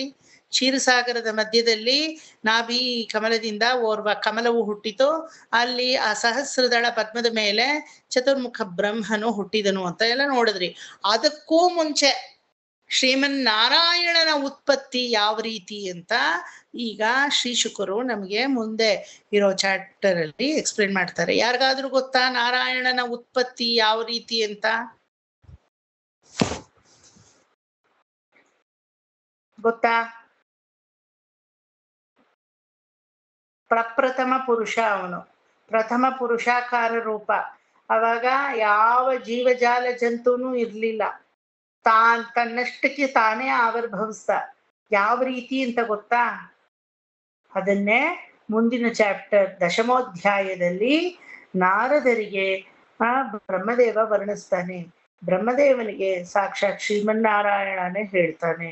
ಆ ತರದ ಒಂದು ಪ್ರಪ್ರಥಮ ಪುರುಷನ ಉತ್ಪತ್ತಿ ನಾರಾಯಣೋತ್ಪತ್ತಿ ಅಂತ ನಾವ್ ಇದನ್ನ ಹೇಳ್ತೀವಿ. ಆ ನಾರಾಯಣನ ಉತ್ಪತ್ತಿ ನಾನೀಗ ಎಕ್ಸ್ಪ್ಲೇನ್ ಮಾಡೋವಾಗ ನೀವು ಓರ್ವ ಗರ್ಭಿಣಿಯ ಹೊಟ್ಟೆ ಒಳಗಡೆ ಇರುವ ಶಿಶುವಿಗೆ ಅದನ್ನ ಹೋಲಿಸ್ಕೊಂಡು ಅದನ್ನ ನೀವು ಅರ್ಥ ಮಾಡ್ಕೋಬೇಕು. ಗೊತ್ತಾಯ್ತಾ? ಎಲ್ಲೋ ನಾರಾಯಣ ಅಂತೆ, ಎಲ್ಲೋ ಉತ್ಪತ್ತಿ ಆದ್ನಂತೆ, ನಮಗೇನ್ ಬಿಡು ಅಂತ ಅಲ್ಲ. ಪ್ರಪ್ರಥಮ ಪುರುಷನ ಉತ್ಪತ್ತಿ ಆಗುವ ರೀತಿಯಲ್ಲೇ ಇಡೀ ಸರ್ವಂ ಜಗತ್ ಕಲ್ವಿದಂ ಬ್ರಹ್ಮ ಅಂತ ಹೇಳ್ತೀವಲ್ವಾ, ಇಡೀ ಜಗತ್ತು ಆ ರೀತಿಯಲ್ಲೇ ಉತ್ಪತ್ತಿಯಾಗುವ ಒಂದು ಸೂಚನೆಯನ್ನ ತೋರಿಸುತ್ತೆ. ಸೊ ಪರಮಪುರುಷ ಇನ್ನೂ ಹುಟ್ಟೇ ಇಲ್ಲ, ಪರಮಪುರುಷ ಯಾರು ಅಂತಾನೆ ಗೊತ್ತಿಲ್ಲ, ಪರಮಾತ್ಮನೇ ಇರ್ಲಿಲ್ಲ ಅನ್ನೋ ಸ್ಟೇಜ್ ಅಲ್ಲಿ ಈಗ ನಾವು ಹೋಗ್ತೀವಿ. ಪರಮಾತ್ಮನೇ ಇಲ್ಲ ಅಂದ್ರೆ ಏನೂ ಇಲ್ಲ, ಶೂನ್ಯ ಅಂತ ತಾನೇ ಅರ್ಥ, ಶೂನ್ಯವಾದ ಅಂತ. ಆದ್ರೆ ಎಂದಿಗೂ ಭಾಗವತ ಅದನ್ನು ಒಪ್ಕೊಳ್ಳಲ್ಲ. ಪರಮಾತ್ಮ ಇದ್ದ, ಆದ್ರೆ ಸರಿಯಾದ ಸಮಯಕ್ಕೆ ಅವನ ರೂಪ, ಅವನ ಲಾವಣ್ಯ, ಅವನ ಒಂದು ಚೇಷ್ಟಿತ ಗುಣಗಳು, ಅವನ ಒಂದು ಉತ್ಪತ್ತಿ ಹೇಗಾಯ್ತು? ತುಂಬಾ ಒಂಥರ ನಿಗೂಢವಾಗಿದೆ ಇದು ಅಲ್ವಾ? ಕೇಳಕ್ಕೆ ನಿಗೂಢವಾಗಿಲ್ವಾ ಸರ್? ಬ್ರಹ್ಮನ ಉತ್ಪತ್ತಿ ಕೇಳಿ ಹೇಳ್ತೀವಿ.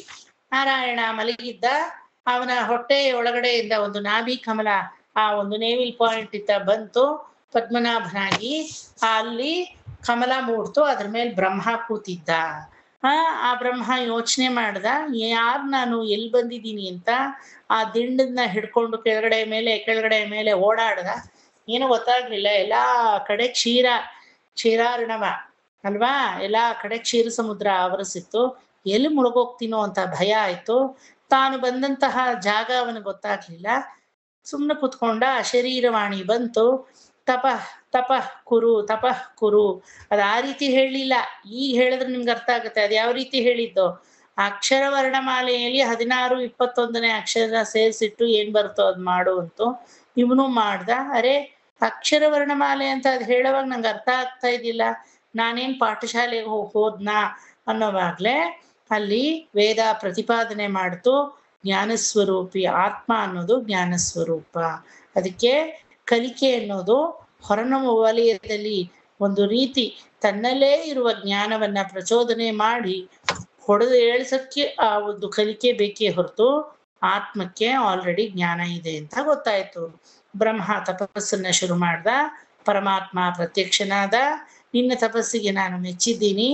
ಸೃಷ್ಟಿಯ ಮೂಲಭೂತ ಶಕ್ತಿಯಾದಂತಹ 24 ತತ್ವಗಳನ್ನು ನಾನು ನಿನಗೆ ಕೊಡ್ತೀನಿ ಬ್ರಹ್ಮ, ಇದಕ್ಕೆ ಸಮಷ್ಟಿ ರೂಪ ಅಂತ ಹೇಳ್ತೀವಿ. ಇದನ್ನ ಇಟ್ಕೊಂಡು ಪರ್ಮುಟೇಷನ್ ಕಾಂಬಿನೇಷನ್ ಮಾಡಿಕೊಂಡು ರವೆ ಕೊಟ್ಟಿದ್ದೀನಿ, ಸಾಸಿವೆ ಕೊಟ್ಟಿದ್ದೀನಿ, ಎಣ್ಣೆ ಕೊಟ್ಟಿದ್ದೀನಿ ಅಲ್ವಾ, ಹಸಿಮೆಣಸಿನ್ಕಾಯಿ ಇದೆ, ಕೊತ್ತಂಬರಿ ಸೊಪ್ಪಿದೆ, ತೆಂಗಿನ ತುರಿ ಇದೆ, ಎಲ್ಲ ಇದೆ, ಉಪ್ಪಿದೆ, ಎಲ್ಲ ಇದೆ, ಕಡಲೆಬೇಳೆ ಉದ್ದಿನಬೇಳೆ ಅಷ್ಟೇ ತಾನೇ ಹಾಕೋದು.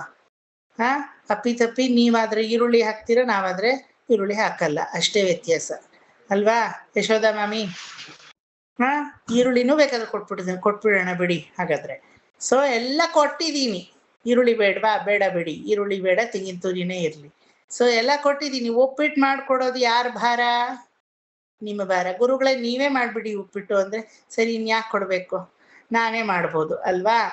ಈ ರವೆ ಕೊಡೋದು, ಎಣ್ಣೆ ಕೊಡೋದು, ಸಾಸಿವೆ, ಕಡಲೆಬೇಳೆ, ಉದ್ದಿನಬೇಳೆ, ಕರಿಬೇವು, ಕೊತ್ತಂಬರಿ, ತೆಂಗಿನ ತುರಿ, ರವೆ, ಉಪ್ಪು ಎಲ್ಲ ಇದೆಯಲ್ಲ, ಇದೆಲ್ಲ 24 ತತ್ವಗಳು ಅಂತ ಇಟ್ಕೊಂಡ್ಬಿಡಿ.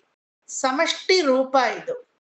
ಆ ರವೆ ಹೆಂಗ್ ಕ್ರಿಯೇಟ್ ಆಯ್ತು ಗೊತ್ತಿಲ್ಲ ಅಲ್ವಾ? ಉಪ್ಪು ಹೆಂಗ್ ಕ್ರಿಯೇಟ್ ಆಯ್ತು ಗೊತ್ತಿಲ್ಲ. ಆ ರೀತಿ ಪಂಚಭೂತಗಳು, ಪಂಚ ತನ್ಮಾತ್ರಗಳು, ಪಂಚ ಕರ್ಮೇಂದ್ರಿಯಗಳು, ಪಂಚ ಜ್ಞಾನೇಂದ್ರಿಯಗಳು, ಮೂಲ ಪ್ರಕೃತಿ, ಮಹಾನ್ ಪ್ರಕೃತಿ, ನಂತರ ಅಹಂಕಾರ, ಮಮಕಾರ, 24 ಯಾವ ರೀತಿ ಕ್ರಿಯೇಟ್ ಆಯ್ತು ಬ್ರಹ್ಮನಿಗೂ ಗೊತ್ತಿಲ್ಲ.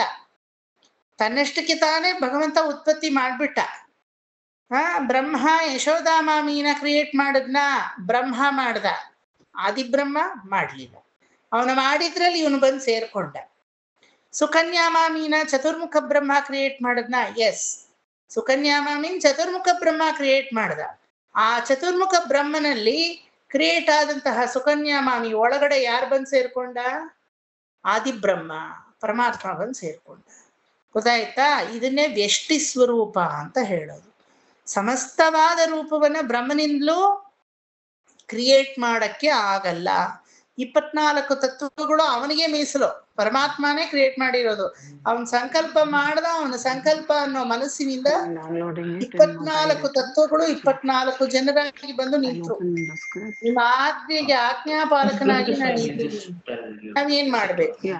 ಏನು ಮಾಡಬೇಡಿ. ಬ್ರಹ್ಮ ಅಂತ ಒಬ್ಬ ಇದ್ದಾನೆ, ಅವನು ನಿಮ್ಮನ್ನ. What an incredible energy here at India's largest motorplex. Mamata We were all here today, united by our passion for two-wheelers. Mamata, can you please mute it? Sorry, sir. Mamata? Yeah, thank you.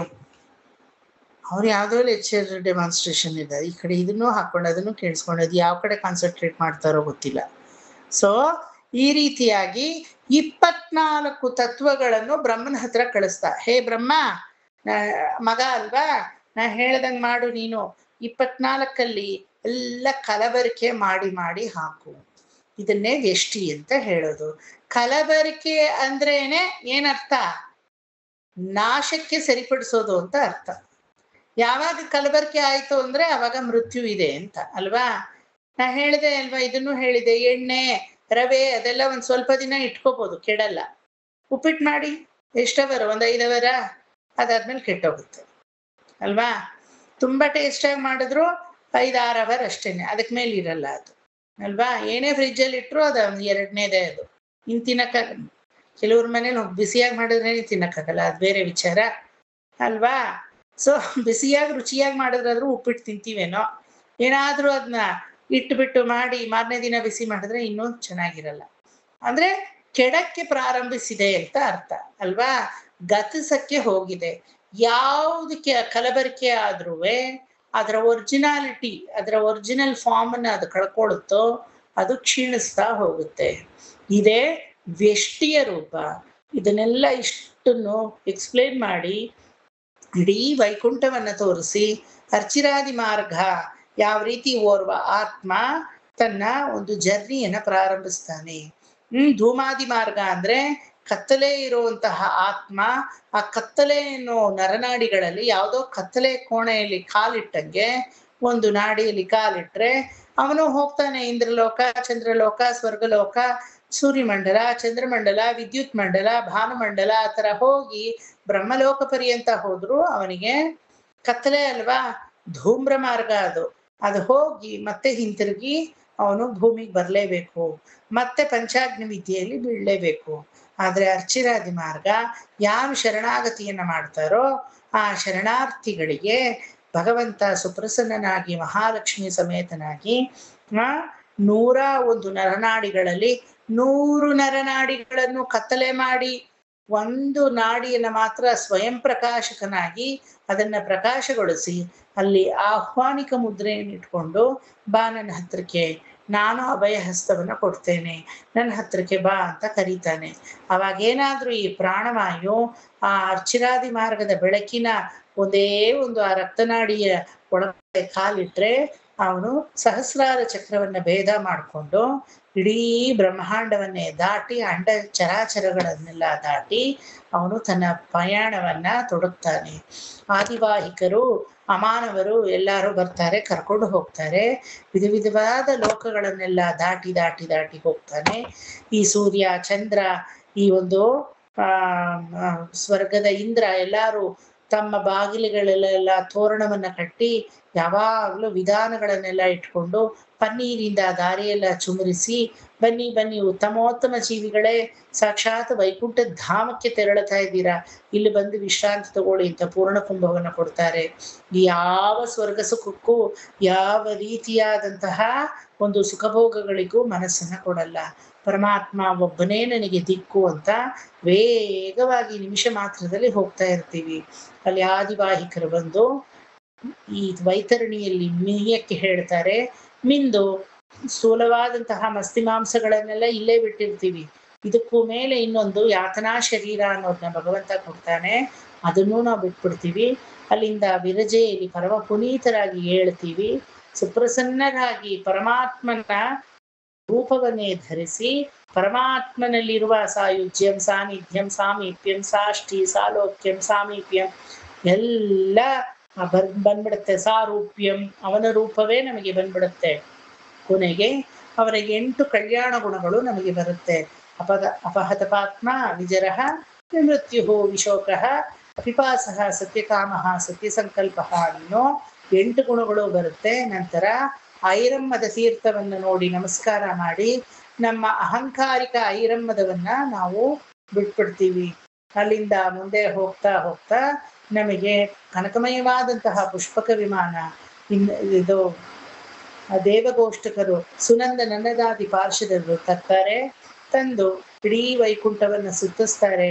ವೈಕುಂಠದ ಮಧ್ಯದಲ್ಲಿ ಸಹಸ್ರಸ್ಥೂಣ ಮಂಟಪದ ಮಧ್ಯೆ அப்படியே ஒரு ಕಮಲ ಮೊಟ್ಟಿಚ್ಚ ಪೋಲೆ ಅಂತ ನಾವು ಹೇಳ್ತೀವಿ. ಒಂದು ಬಹಳ ಸೊಗಸಾದಂತಹ ಕಮಲ ಅರಳೋ ತರ ಒಂದು ಮಂಟಪ, ವಿಷ್ಣು ಮಂಟಪ ಮಾರ್ಗದಾಯಿ ಅಂತ ಹೇಳ್ತೀವಲ್ವಾ, ಆ ವಿಷ್ಣು ಮಂಟಪ ಗೋಚರವಾಗುತ್ತೆ. ಎಲ್ಲಾರು ಕೈಯನ್ನ ತೋರಿಸಿ ಎಲ್ಲಾರು ಅಲ್ಲಿ ನೋಡು ನಿನ್ನ ದೇವರು ಕೂತಿದ್ದಾರೆ ಅಂದಾಗ ಅವಾಗ ಶರಣಾಗತಿಯನ್ನ ಮಾಡ್ತೀವಿ. ದೂರದಿಂದಲೇ ದೂರಾದೇವ ಸಂಪಶ್ಯ ಪುನಃ ಪ್ರಣಮ್ಯ ಪುನರುತ್ಥಾಯ ಪುನಃ ಪ್ರಣಮ್ಯ அகலகில்லே நிறையும் என்று அலர்மேல் மங்கை உரை மார்பா நிகரில் புகழாய் உலகம் மூன்றுடையாய் என்னை ஆழ்வானே நிகரில் அமரர் முனிகணங்கள் விரும்பும் திருவேங்கடத்தானே புகழ் ஒன்றிಲ್ಲ ಅಡಿಯೇನ್ ಉನ್ ಅಡಿಕೀಳ್ ಅಮರ್ந்து ಪುಗುಂದೇನೆ ಅಂತ ಹೇಳಿ ಶರಣಾಗತಿಯನ್ನ ಮಾಡಿ ಮುಂದೆ ಮುಂದೆ ಹೋಗ್ತೀವಿ, ಬೀಳ್ತೀವಿ ಮತ್ತೆ ಹೇಳ್ತೀವಿ. ಅವನ ಸೊಗಸನ್ನ ತಡ್ಕೊಳಕ್ಕಾಗಲ್ಲ. ಅವನ ಆ ರೇಡಿಯಂಟ್ ವೈಬ್ರೆಂಟ್ ಆ ಆಕಾರವನ್ನ ನೋಡಿ ಮತ್ತೆ ಮೂರ್ಛೆ ಹೋಗ್ತೀವಿ, ಮತ್ತೆ ಹೇಳ್ತೀವಿ. ದೂರದಿಂದ ಒಂದು ಮಗು ತಾಯಿಯನ್ನ ಕತ್ತೆತ್ತಿ ನೋಡೋ ತರ ನೋಡ್ತೀವಿ, ಮತ್ತೆ ತೊಪಕ್ಕಂತ ಕೆಳಗಡೆ ಬೀಳ್ತೀವಿ. ಅವನ ಸೌಂದರ್ಯಕ್ಕೆ ಮಾರಿ ಹೋಗ್ತೀವಿ. ಮನಸ್ಸು ಉರುಕ್ಕಗಿಂದ್ರ ನೆಡಮಾಲೆ ಅಂತ ಹೇಳ್ತೀವಲ್ವಾ, ಭಗವಂತ ಹಂಗೆ ಅಲ್ವಾ ಇರೋದು. ನಮ್ಮಾಳ್ವಾರ್ சொல்றா இல்லையா, ஆரா அவமுதே அடியே நுடலும் நின்பாலன்பாயே நீராய் கரைந்த அலைய உருக்குகின்ற நெடுமாலே சீரார் சென்னல் கவரி வீசும் செழுநீர் திருக்குடந்தை ஏறார் போல திகழ கிடந்தாய் கண்டேன் எம்மானே ಹೇಳಲ್ವಾ. ನೀರಾಯ್ ಕರೈಂದ ಅಲೆಯ, ನೀರ್ ತರ ಮನಸ್ಸು ಭಗವಂತನಿಡத்துல போய் அப்படி கரியுமா, it is going to melt ಅಂತ ಹೇಳ್ತೀವಲ್ವಾ. அப்படியே ಕರಂಜಿ ಉರುಕ್ಕುಗಿಂದ್ರ ನೆಡುಮಾಲೆ ಮನಸ್ಸನ್ನ ಹಿಡ್ಕೊಂಡು ಹಂಗೆ ಅವನು ಆಕರ್ಷಿಸ್ತಾನೆ. ಆ ರೀತಿ ಇಷ್ಟು ದಿನ ಯಾವ್ದ್ಯಾವ್ದೋ ಆಕರ್ಷಕವಾಗಿರೋ ವಸ್ತು ಅಂತ ನೋಡ್ತಾ ಇದ್ದೆ ಅಲ್ವಾ, ಪರಮಾತ್ಮ ನೀನಲ್ವಾ ನನ್ನ ಆಕರ್ಷಕ ವಸ್ತು. ಉಂಡದೇ ಭೋಗಂ ಕಂಡದೇ ಕೋಲಂ ಕಂಡದೇ ಕಾಕ್ಷಿ ಉಂಡದೇ ಭೋಗಂ ಕೊಂಡದೇ ಕೋಲಂ ಅಂತ ಇಷ್ಟು ದಿನ ನಾನು ಇದ್ದೆ ಅಲ್ವಾ. ನಿನ್ನನ್ನಲ್ವಾ ನನ್ನ ಈ ಒಂದು ಆ ಒಂದು ಪಂಚ ಜ್ಞಾನೇಂದ್ರಿಯಗಳಿಂದ ಕರ್ಮೇಂದ್ರಿಯಗಳಿಂದ ಅನುಭವಿಸ್ಬೇಕಾಗಿರೋದು. ಅಂತ ಹೇಳಿ ಆವಾಗ ರಿಯಲೈಸ್ ಆಗುತ್ತೆ ಭಗವಂತನ ತೊಡೆಯನ್ನು ಹತ್ತು ಕೂತ್ಕೋತೀವಿ. ಭಗವಂತ ಯಾವ ಅಕ್ರೂರ, ರುಕ್ಮಾಂಗದ, ಹನುಮಂತ, ವಿಭೀಷಣ, ಈ ಗುಹ ಇವರನ್ನ ಯಾವ ತೋಳುಗಳಿಂದ ಕಟ್ಕೊಂಡೋ ಅದೇ ತೋಳಿಂದ ನಮ್ಮನ್ನ ಕಟ್ಕೊಂಡು ಇಷ್ಟು ದಿನ ಎಲ್ಲಿ ಹೋಗಿದ್ದೆ ಅಂತ ಕೇಳಿದಾಗ ಉತ್ತರ ಇಲ್ಲ, ಈಗ್ಲಾದ್ರೂ ಬಂದಲ್ಲ ಅಂತ ಹೇಳಿದಾಗ ಶ್ರೀದೇವಿ, ಭೂದೇವಿ, ಸ್ವಾಹ, ಸ್ವಧ ಎಲ್ಲ ಇವತ್ತು ನನ್ನ ಪತಿಯ ಮುಖದಲ್ಲಿ ಮುಗುಳ್ನಗೆಯನ್ನು ನಾವು ನೋಡ್ತಾ ಇದ್ದೀವಿ. ನೀನು ಬಂದಿಲ್ಲ ಅಂತ ಎಷ್ಟು ಪರಿತಪಿಸ್ತಾ ಇದ್ರು ಗೊತ್ತಾ?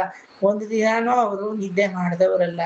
ನೀನೇನೋ ಅನಂತ ಕೋಟಿ ಜನ್ಮಗಳನ್ನ ತೆಗೆದು ತೆಗೆದು ತೆಗೆದು ಹಾಯಾಗಿದ್ದೆ, ಆದ್ರೆ ಈ ರೀತಿ ನನ್ನನ್ನ ಬಿಟ್ಟು ದೂರ ಹೋಗ್ತಾ ಇದೆಯಲ್ಲ ಈ ಆತ್ಮ ಅಂತ ನಿನಗೋಸ್ಕರ ಪರಿತಪಿಸಿದವರು ನನ್ನ ಪತಿ, ಜಗತ್ಪತಿ ನಿನ್ನ ತಂದೆ ಅಂತ ಹೇಳಿದಾಗ ಕಣ್ಣಲ್ಲಿ ನೀರಾಗ್ತಿರುವಾಗ ಯೋಚನೆ ಮಾಡ್ಬೇಡ, ಇನ್ಯಾವತ್ತು ನೀನೇ ಹೊರಟ್ರು ನಾನು ನಿನ್ನನ್ನು ಕಳಿಸಲ್ಲ. ಜನನ ಮರಣ ಕಾಲಚಕ್ರವಿಲ್ಲದೆ ಸ್ವಾಹ ಸ್ವಧ ಜೊತೆ ನಿತ್ಯ ಸೂರಿಗಳಲ್ಲಿ ಒಂದಾಗಿ ನನ್ನನ್ನೇ ಊಹಾ ಊಹಾ ಊಹಾ ಊಹಾ ಅಂತ ಹೇಳಿ ಸಾಮಗಾನವನ್ನು ಮಾಡಿಕೊಂಡು ನನ್ನಲ್ಲೇ ಅನುರಕ್ತರಾಗಿರುವಂತ ಪರಮಾತ್ಮ ನಮ್ಮನ್ನ ಆಶೀರ್ವದಿಸ್ತಾನೆ. ಪರಮಾತ್ಮನಲ್ಲಿ ಅನುರಕ್ತರಾಗಿ ಯಾವಾಗಲೂ ಅವನ ಶಂಖದಲ್ಲಿ, ಅವನ ಚಕ್ರದಲ್ಲಿ, ಅವನ ಪೀತಾಂಬರದಲ್ಲಿ ಹೊಳಪಾಗಿ ಮಿಂಚಾಗಿ, ಅವನಲ್ಲಿ ಕಾಂತಿಯುಕ್ತವಾಗಿ, ಅವನ ವನಮಾಲೆಯಲ್ಲಿ ಗಂಧವಾಗಿ, ಅವನಲ್ಲಿ ಧೂಪವಾಗಿ, ದೀಪವಾಗಿ, ವೈನತೆಯನಾಗಿ, ಮತ್ತೆ ಪಾದುಕೆಯಾಗಿ ನಾವು ಸೇವೆ ಮಾಡ್ತೀವಿ. ಅದನ್ನೇ ಅಲ್ವಾ ಹೇಳೋದು, ಪಾದುಕೆಯಾಗಬೇಕು, ಶಂಖವಾಗಬೇಕು. ಎಂಗನೇಯೋ ಅನ್ನೈ ನೀರ್ಹಾಳ್ என்னை முனிவத நீர் நங்கள் கோல திருக்குறுங்குடி நம்பியை நான் கண்ட பின் செங்கினோடும் நேமியோடும் தாமரை கண்களோடும் செங்கனிவாய் ஒன்றினோடும் செல்கின்றது என் நெஞ்சமே. நம்மாழ்வார் பாடினப்படி அந்த பக்தி பிடிக்கிறது வேற யாருக்கும் முடியாது. ஆழ்வீர் ಆಳ್ವೀರೇ. ಆ ರೀತಿ ಆ ವೈಕುಂಠದವಳ್ ವರ್ಣನೆಯನ್ನು ಅವ್ರು ಮಾಡಿರೋ ತರ ಇನ್ನೊಬ್ರು ಮಾಡಕ್ಕೂ ಸಾಧ್ಯವಿಲ್ಲ. ಅವ್ರು ನೋಡಿರೋ ತರ ಅನುಭವ ಇನ್ನೊಬ್ರಿಗೆ ಬರೋದು ಇಲ್ಲ. ಆಳ್ವಾರರ ಆ ಪ್ರಕ್ರಿಯೆ ಆ ರೀತಿ ಇದೆ. ಭಗವಂತಾನೇ ಮನಸ್ಸನ್ನ ಪರಿಕೊಡ್ತಾನಂತೆ ಅವ್ರು ಹೇಳಿರೋ ರೀತಿಗೆ. ನಾವು ತಗೋಬೇಕಷ್ಟೇ, ಅದನ್ನ ಸರಿಯಾದ ರೀತಿಯಲ್ಲಿ ನಾವು ಅರ್ಥ ಮಾಡ್ಕೋಬೇಕು. ಆ ರೀತಿಯಾಗಿ ಹಲವು ವಿಧವಾದಂತಹ ವರ್ಣನೆ. ಸಾರಿ ಸಾರಿ ಮಮತಾ ನೋಡಪ್ಪ, ಅವ್ರು ಅನ್ಯಾರೋ ಜೊತೆ ಮಾತಾಡ್ತಾರೆ. Mamata please be in mute only. So ಈ ರೀತಿಯಾಗಿ ವಿಧ ವಿಧವಾಗಿ ವೈಕುಂಠವನ್ನ ನೋಡಿ ವರ್ಣಿಸಿ ನಂತರ ನಾವು ವೈಕುಂಠವೆಲ್ಲ ತಿರುಗಿ ಪರಮಾತ್ಮ ಒಬ್ಬನೇ, ಈಶ್ವರ ತತ್ವ ಒಂದೇ, ಚಿತ್ ಅಚಿತ್ ಈಶ್ವರಂ ಅನ್ನೋದನ್ನ ತತ್ವತ್ರಯ ಸಾರ ಅಂತ ಹೇಳ್ತೀವಿ. ಈ ಮೂರು ತತ್ವಗಳಲ್ಲಿ ನಾನು ಅಚಿತ್ತಾಗಿ ಯಾವ್ಯಾವ್ದೋ ಜನ್ಮಗಳನ್ನ ಪಡೆದೆ, ಚಿತ್ತಾಗಿ ಎಲ್ಲೆಲ್ಲೋ ಯಾವ್ಯಾವ್ದೋ ಯೋನಿಯಲ್ಲಿ ಹುಟ್ಟಿದೆ. ಈಗ ಚಿತ್ತೂ ಬೇಡ ಅಚಿತ್ತೂ ಬೇಡ, ಈಶ್ವರ ತತ್ವದಲ್ಲಿ ನಾನು ಲೀನವಾದೆ ಅಂತ ಹೇಳಿ ಪರಮಾತ್ಮನಲ್ಲಿ ಹೋಗಿ ಓರ್ವ ಜೀವಾತ್ಮವು ಅನುರಕ್ತವಾಗುತ್ತೆ. ಈ ಘಟ್ಟದಲ್ಲಿ ಬ್ರಹ್ಮನಿಗೆ ಆಲೋಚನೆ ಬರುತ್ತೆ, ಹೇ ಪರಮಾತ್ಮ, ನಿನ್ನ ಪರರೂಪ ಹಾಗೂ ಅವರ ರೂಪ ಎಂಥದ್ದು ಅಂತ ಹೇಳು. ನೀನು ಎಲ್ಲಿರ್ತೀಯ, ಯಾವ ರೀತಿ ಇರ್ತೀಯ, ಯಾರಿಗೆ ಗೋಚರವಾಗ್ತೀಯ, ಯಾರಲ್ಲಿ ನೀನು ಅನುರಕ್ತನಾಗ್ತೀಯ, ಯಾವ್ದಾದ್ರೂ ನನಗೆ ಒಂದಾದ್ರೂ ತಿಳಿಸು ಅಂದಾಗ ನನ್ನ ಪರರೂಪ ಮಾತಿಗೂ ಮತ್ತೆ ವಾಕ್ಯಕ್ಕೂ ಅಥವಾ ನೋಡುವಿಕೆಗೂ ಎಟಕದೇ ಇರುವಂತಹ ರೂಪ, ಅವರ ರೂಪ ಎಲ್ಲದಕ್ಕೂ ಸಿಕ್ಕಾಕೊಳ್ಳುವಂತಹ ರೂಪ. ಈ ನನ್ನ ರೂಪವನ್ನ ನೀನು ತಿಳಿಬೇಕಾದ್ರೆ ಚತುಶ್ಲೋಕಿ ಭಾಗವತವನ್ನ ಚೆನ್ನಾಗಿ ಅರ್ಥ ಮಾಡ್ಕೋಬೇಕು. ಚತುಶ್ಲೋಕಿ ಭಾಗವತದಲ್ಲಿ ಮೊದಲು ಏನಂತ ಹೇಳಿದೀನಿ, ಮೊದಲನೇ ಕಾನ್ಸೆಪ್ಟು ಅಹಮೇವ ಆಸಂ ಅಗ್ರೆ. ಮೊದಲ ಕಾನ್ಸೆಪ್ಟ್ ಏನೋ ಯಾರಾದ್ರೂ ಹೇಳಿ? ಟಕ ಟಕ ಹೇಳ್ಬೇಕು. ಅವರ ಪರ ಪರ ಅವರ ಅವರ ಅವರ ಪರ ಅಂದ್ರೆ ಏನು? ಪರಮಾತ್ಮ ಒಬ್ಬನೇ. ಪರಮಾತ್ಮ ಒಬ್ಬನೇ ಇರೋದಕ್ಕೆ ಪರರೂಪ. ಅವರ ಅವರಂದ್ರೆ ಅವನ ನಾಮಗಣನು, ಅವನ ನಾಮ ವಿಶೇಷಣಗಳು, ಅವನ ಇದೆಲ್ಲ ಹೇಳಕ್ಕೆ ಅವರ ರೂಪ. ಪರ ಅಂದ್ರೆ ಪರಮಾತ್ಮ ಒಬ್ಬನೇ, ಅವನ್ನ ಯಾವುದರಿಂದಲೂ ಗುರುತಿಸಕ್ಕೆ ಸಾಧ್ಯವಿಲ್ಲ. ವಿಶ್ಲೇಷಣೆಗೆ ಬಾರದವನು, ಏನಾದ್ರೂ ಅನಾಲಿಸಿಸ್ ಮಾಡಿ ಅನಲೈಸ್ ಮೂಲಕ ಅಥವಾ ಕಂಡುಹಿಡಿಯೋ ಮೂಲಕ ರಿಸರ್ಚ್ ಮೂಲಕ ಅವನನ್ನ ಅರ್ಥ ಮಾಡ್ಕೋತೀನಿ ಅಂದ್ರೆ ಅದು ಎಂದಿಗೂ ವ್ಯಕ್ತವಾಗುವ ರೂಪ ಅಲ್ಲ, ಅವ್ಯಕ್ತವ ಶರೀರವಾದ ರೂಪ, ಮಂತ್ರಪೂತ ಶರೀರವಾದ ರೂಪ, ಅಮಾನುಷ ತತ್ವವನ್ನು ಉಳ್ಳಂತಹ ರೂಪವಾಗಿದೆ. ಅವರ ರೂಪ ಅನ್ನೋದು ಅದು ವ್ಯಕ್ತಪಡಿಸುವಂತಹ ರೂಪ. ನಮ್ಮಲ್ಲೂ ಇದ್ದಾನೆ, ನಿಮ್ಮಲ್ಲೂ ಇದ್ದಾರೆ, ಎಲ್ಲರಲ್ಲೂ ಇದ್ದಾನೆ ಅಂತ ಹೇಳ್ಬೋದು. ಆ ಪರ ಅನ್ನೋದು ಅಪಾರ್ಪಟ್ಟದ್ದು, ಮಾಯೆಯಿಂದ ಮೇಲ್ಪಟ್ಟದ್ದು, ಮೆಷರಬಲ್ ಕ್ವಾಂಟಿಟಿ ಅಂತ ಹೇಳಕ್ಕಾಗಲ್ಲ, ಇಮ್ಮೆನ್ಸ್ ಇಮ್ಮೆಷರಬಲ್ ಕ್ವಾಂಟಿಟಿ. ಪಶ್ಚಾದಹಂ ಯತ್ ಏತಚ್ಚ ಅಂದ್ರೆ ಅವರ ರೂಪ ಯಾವತ್ತುವೆ ಸಿಕ್ಕಲ್ಪಡುತ್ತೆ. ಕಣ್ಣಿಂದ ನೋಡ್ಬೋದು, ಕಿವಿಯಿಂದ ಕೇಳ್ಬೋದು ಅವನ ಮಾತುಗಳನ್ನ ಅಲ್ವಾ. ಆ ರೀತಿ ಒಂದು ಪಂಚಭೂತದಲ್ಲಿ ಅವನನ್ನ ಹಿಡಿದಿಟ್ಕೊಳ್ಳುವಂತಹ ರೂಪವೇ ಅವರ ರೂಪ. ಇದು ಮೊದಲನೇ ಚತುಶ್ಲೋಕಿ ಭಾಗವತದಲ್ಲಿ ಮೊದಲನೇದು. ಎರಡನೇದು ಮಾಯೆ. ಮಾಯೆದಲ್ಲಿ ಎರಡು ಕಾನ್ಸೆಪ್ಟ್ ಬರುತ್ತೆ, ಒಂದು ಆವರಣ, ಇನ್ನೊಂದು ವಿಕ್ಷೇಪ. ವಿಕ್ಷೇಪ ಅಂದ್ರೆ ಏನೋ ಯಾರಾದ್ರೂ ಹೇಳಿ?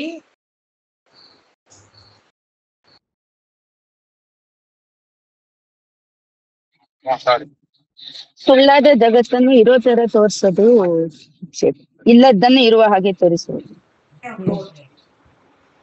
ಯಾವುದು ಸತ್ಯವಾಗಿದೆಯೋ ಅದನ್ನ ಮರೆಸೋದು ಆವರಣ. ಸತ್ಯದ ಮೇಲೆ ಸುಳ್ಳನ್ನ ಹೊಡೆದ ಹಾಗೆ ಸುಳ್ಳನ್ನೇ ಸತ್ಯವಾಗಿಸೋದು ವಿಕ್ಷೇಪ. ಯಾವುದೋ ಅದಕ್ಕೆ ಒಂದು ಬೇಲಿ ಹಾಕಿ ಮರೆಸುವುದು ಆವರಣ.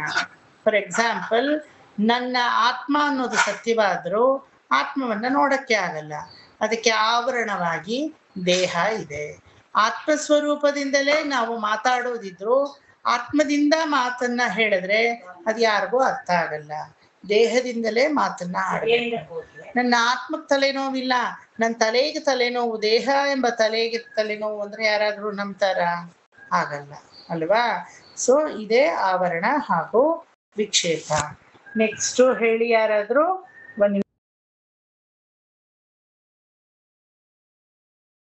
ಇಲ್ಲೇ ಕೇಳಿಸ್ಕೊತಾ ಇರ್ತೀನಿ, ಹೇಳಿ. ಮೂರನೇ ಚತುಶ್ಲೋಕಿ ಭಾಗವತ ಯಾರಾದ್ರೂ ಹೇಳಿ. ಪಂಚಮಹಾಭೂತಗಳು. ಹಾ, ಪಂಚಮಹಾಭೂತಗಳು ಕರೆಕ್ಟ್ ಹೇಳಿ. ಯಥಾಭಾವಃ. ಪ್ರಪಂಚದ ಎಲ್ಲಾ ವಸ್ತುಗಳಲ್ಲೂ ಪಂಚಮಹಾಭೂತ ಅಡಗಿದೆ. ಇದಕ್ಕೆ ಪ್ರವಿಷ್ಟಾನಿ ಅಂತ ಹೇಳ್ತೀವಿ. ಎಲ್ಲಾ ಪ್ರಪಂಚದ ಪ್ರತಿಯೊಂದು ವಸ್ತುವಿನಲ್ಲೂ ಪಂಚಮಹಾಭೂತಗಳ ಶಕ್ತಿ ಅಡಗಿದೆ, ಅದನ್ನೇ ಪ್ರವಿಷ್ಠಾನಿ ಅಂತ ಕರಿತೀವಿ. ಹಾಗಾದ್ರೆ ಇನ್ನೊಂದು ಅಪ್ರವಿಷ್ಠಾನಿ, ಅದೇನದು?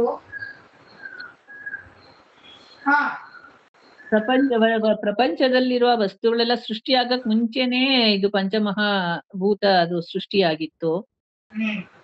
ಅದು ನಾವು ಇವಾಗ ಪ್ರಳಯ ಇರ್ಲಿ ನಾವಿಲ್ದೇ ಇರ್ಲಿ ಅದು ಪಂಚಮಹಾಭೂತ ಅದು ಇದ್ದೇ ಇರುತ್ತೆ. ಹಂಗೆ ಹೇಳಬಾರ್ದು, ಕರೆಕ್ಟ್ ಆಗಿ ವರ್ಡ್ಸ್ ಮಾಡ್ಕೊಳ್ಳಿ. ಮೊದಲನೇ ಸ್ಟೇಟ್ಮೆಂಟ್ ಕರೆಕ್ಟ್ ಆಗಿ ಹೇಳಿದ್ರು. ಪ್ರಪಂಚದ ಎಲ್ಲಾ ವಸ್ತುಗಳಲ್ಲೂ ಪಂಚಮಹಾಭೂತಗಳ ಶಕ್ತಿ ಅಡಗಿದೆ ಅನ್ನೋದು ಪ್ರವಿಷ್ಠಾನಿ. ಅಪ್ರವಿಷ್ಠಾನಿ, ಈ ಪಂಚಮಹಾಭೂತಗಳು ಯಾವಾಗ್ಲೂ ಇದೆ. ಈ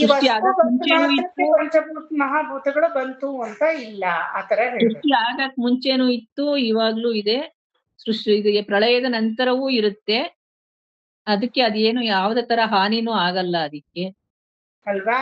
ಸೊ ಒಂದ್ ವಸ್ತು ಈಗ ನಾ ಬಂದೆ ಅಂದ್ರೆ ನನ್ನಲ್ಲಿ ಪಂಚಭೂತಗಳಿದೆ, ಇಲ್ಲ ಅಂತ ಅಲ್ಲ. ಆದ್ರೆ ನಾನ್ ಬಂದಿದ್ದಕ್ಕೋಸ್ಕರ ಪಂಚಭೂತ ಮಹಾಭೂತಗಳು ಹುಟ್ಕೊಂತ ಅದಿದೆ, ಅದರಿಂದ ನಾ ಬಂದೆ ಅಷ್ಟೇನೆ ಅಲ್ವಾ. ಸೊ ಆ ಮಹಾಭೂತಗಳೇ ಒಂದು ರೀತಿ ಕಾರಣ ವಸ್ತು, ನಾವೆಲ್ಲ ಕಾರ್ಯ ವಸ್ತು. ಕೊನೆಯದು ನಾಲ್ಕನೇದು ಯಾರಾದ್ರೂ ಹೇಳಿ.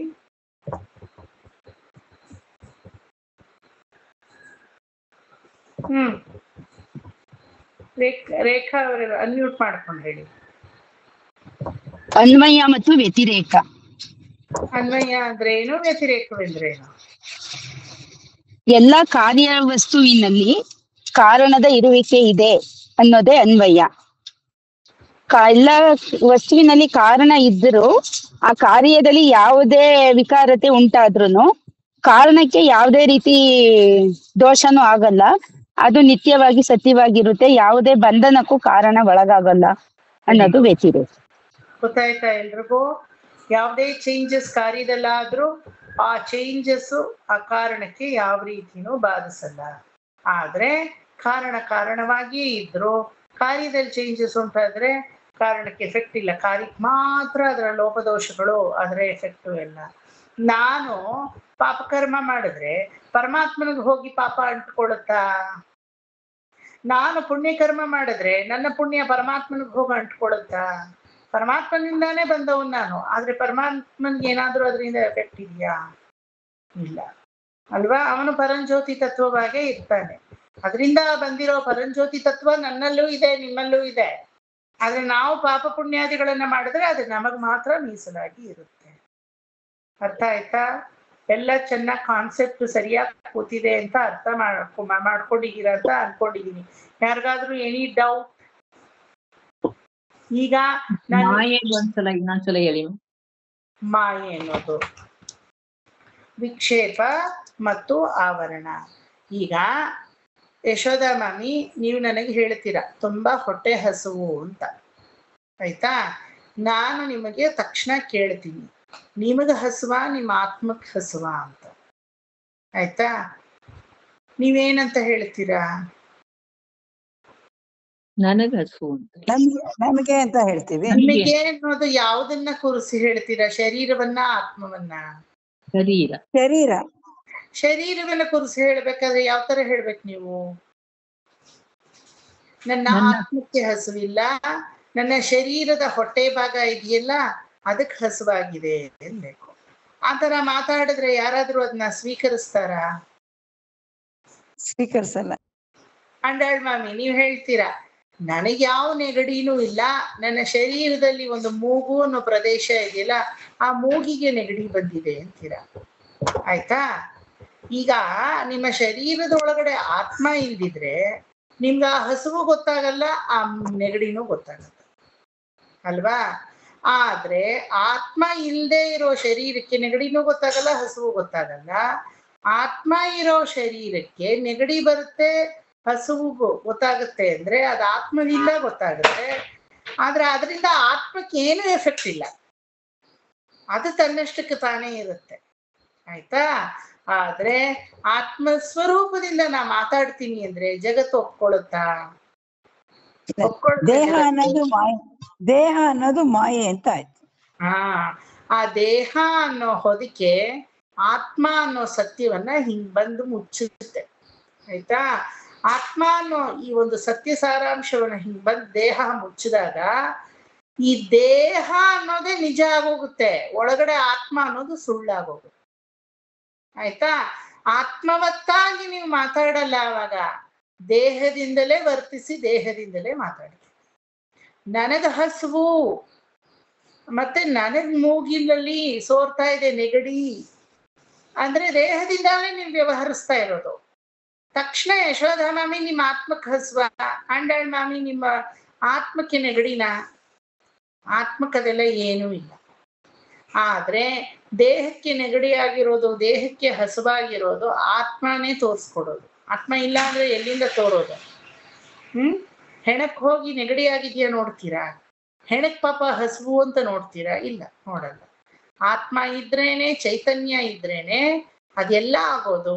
ಆದ್ರೆ ಅದೆಲ್ಲ ಆಗೋದ್ನು ಮೇಲ್ ಲೇಯರಲ್ಲಿ ಆಗೋದ್ನ ಆ ಮೇಲ್ ಲೇಯರಲ್ಲೇ ವರ್ತಿಸ್ತೀರಾ ನೀವು, ಆತ್ಮದಿಂದ ವರ್ತನೆ ಮಾಡಕ್ ಆಗಲ್ಲ. ಅರ್ಥ ಆಯ್ತಾ ಇದು ಈ ಕಾನ್ಸೆಪ್ಟು? ಇದನ್ನೇ ಎರಡಾಗಿ ವಿಭಾಜಿಸ್ತಾರೆ. ಒಂದು ವಿಕ್ಷೇಪ. ವಿಕ್ಷೇಪ ಅಂದ್ರೆ ಏನು ಯಾರಾದ್ರೂ ಹೇಳಿ? ಇಲ್ಲದನ್ನ ಇರುವ ಹಾಗೆ ತೋರಿಸುವುದು, ಇದಕ್ಕೆ ವಿಕ್ಷೇಪ.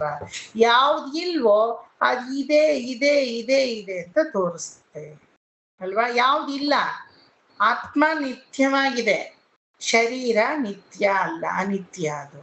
ಆದ್ರೆ ಶರೀರವಿಲ್ಲದೆ ಏನು ಜಗತ್ತಲ್ಲಿ ಇಲ್ಲ ಅಂತ ನಾವ್ ಅನ್ಕೋತೀವಿ. ಏನಾದ್ರೂ ಇದೆಯಾ ಜಗತ್ತಲ್ಲಿ ಶರೀರವಿಲ್ಲದೆ? ಶರೀರವಿಲ್ಲದೆ ಏನೂ ಇಲ್ಲ, ಏನು ವ್ಯವಹರಿಸಕ್ಕೆ ಸಾಧ್ಯವಿಲ್ಲ.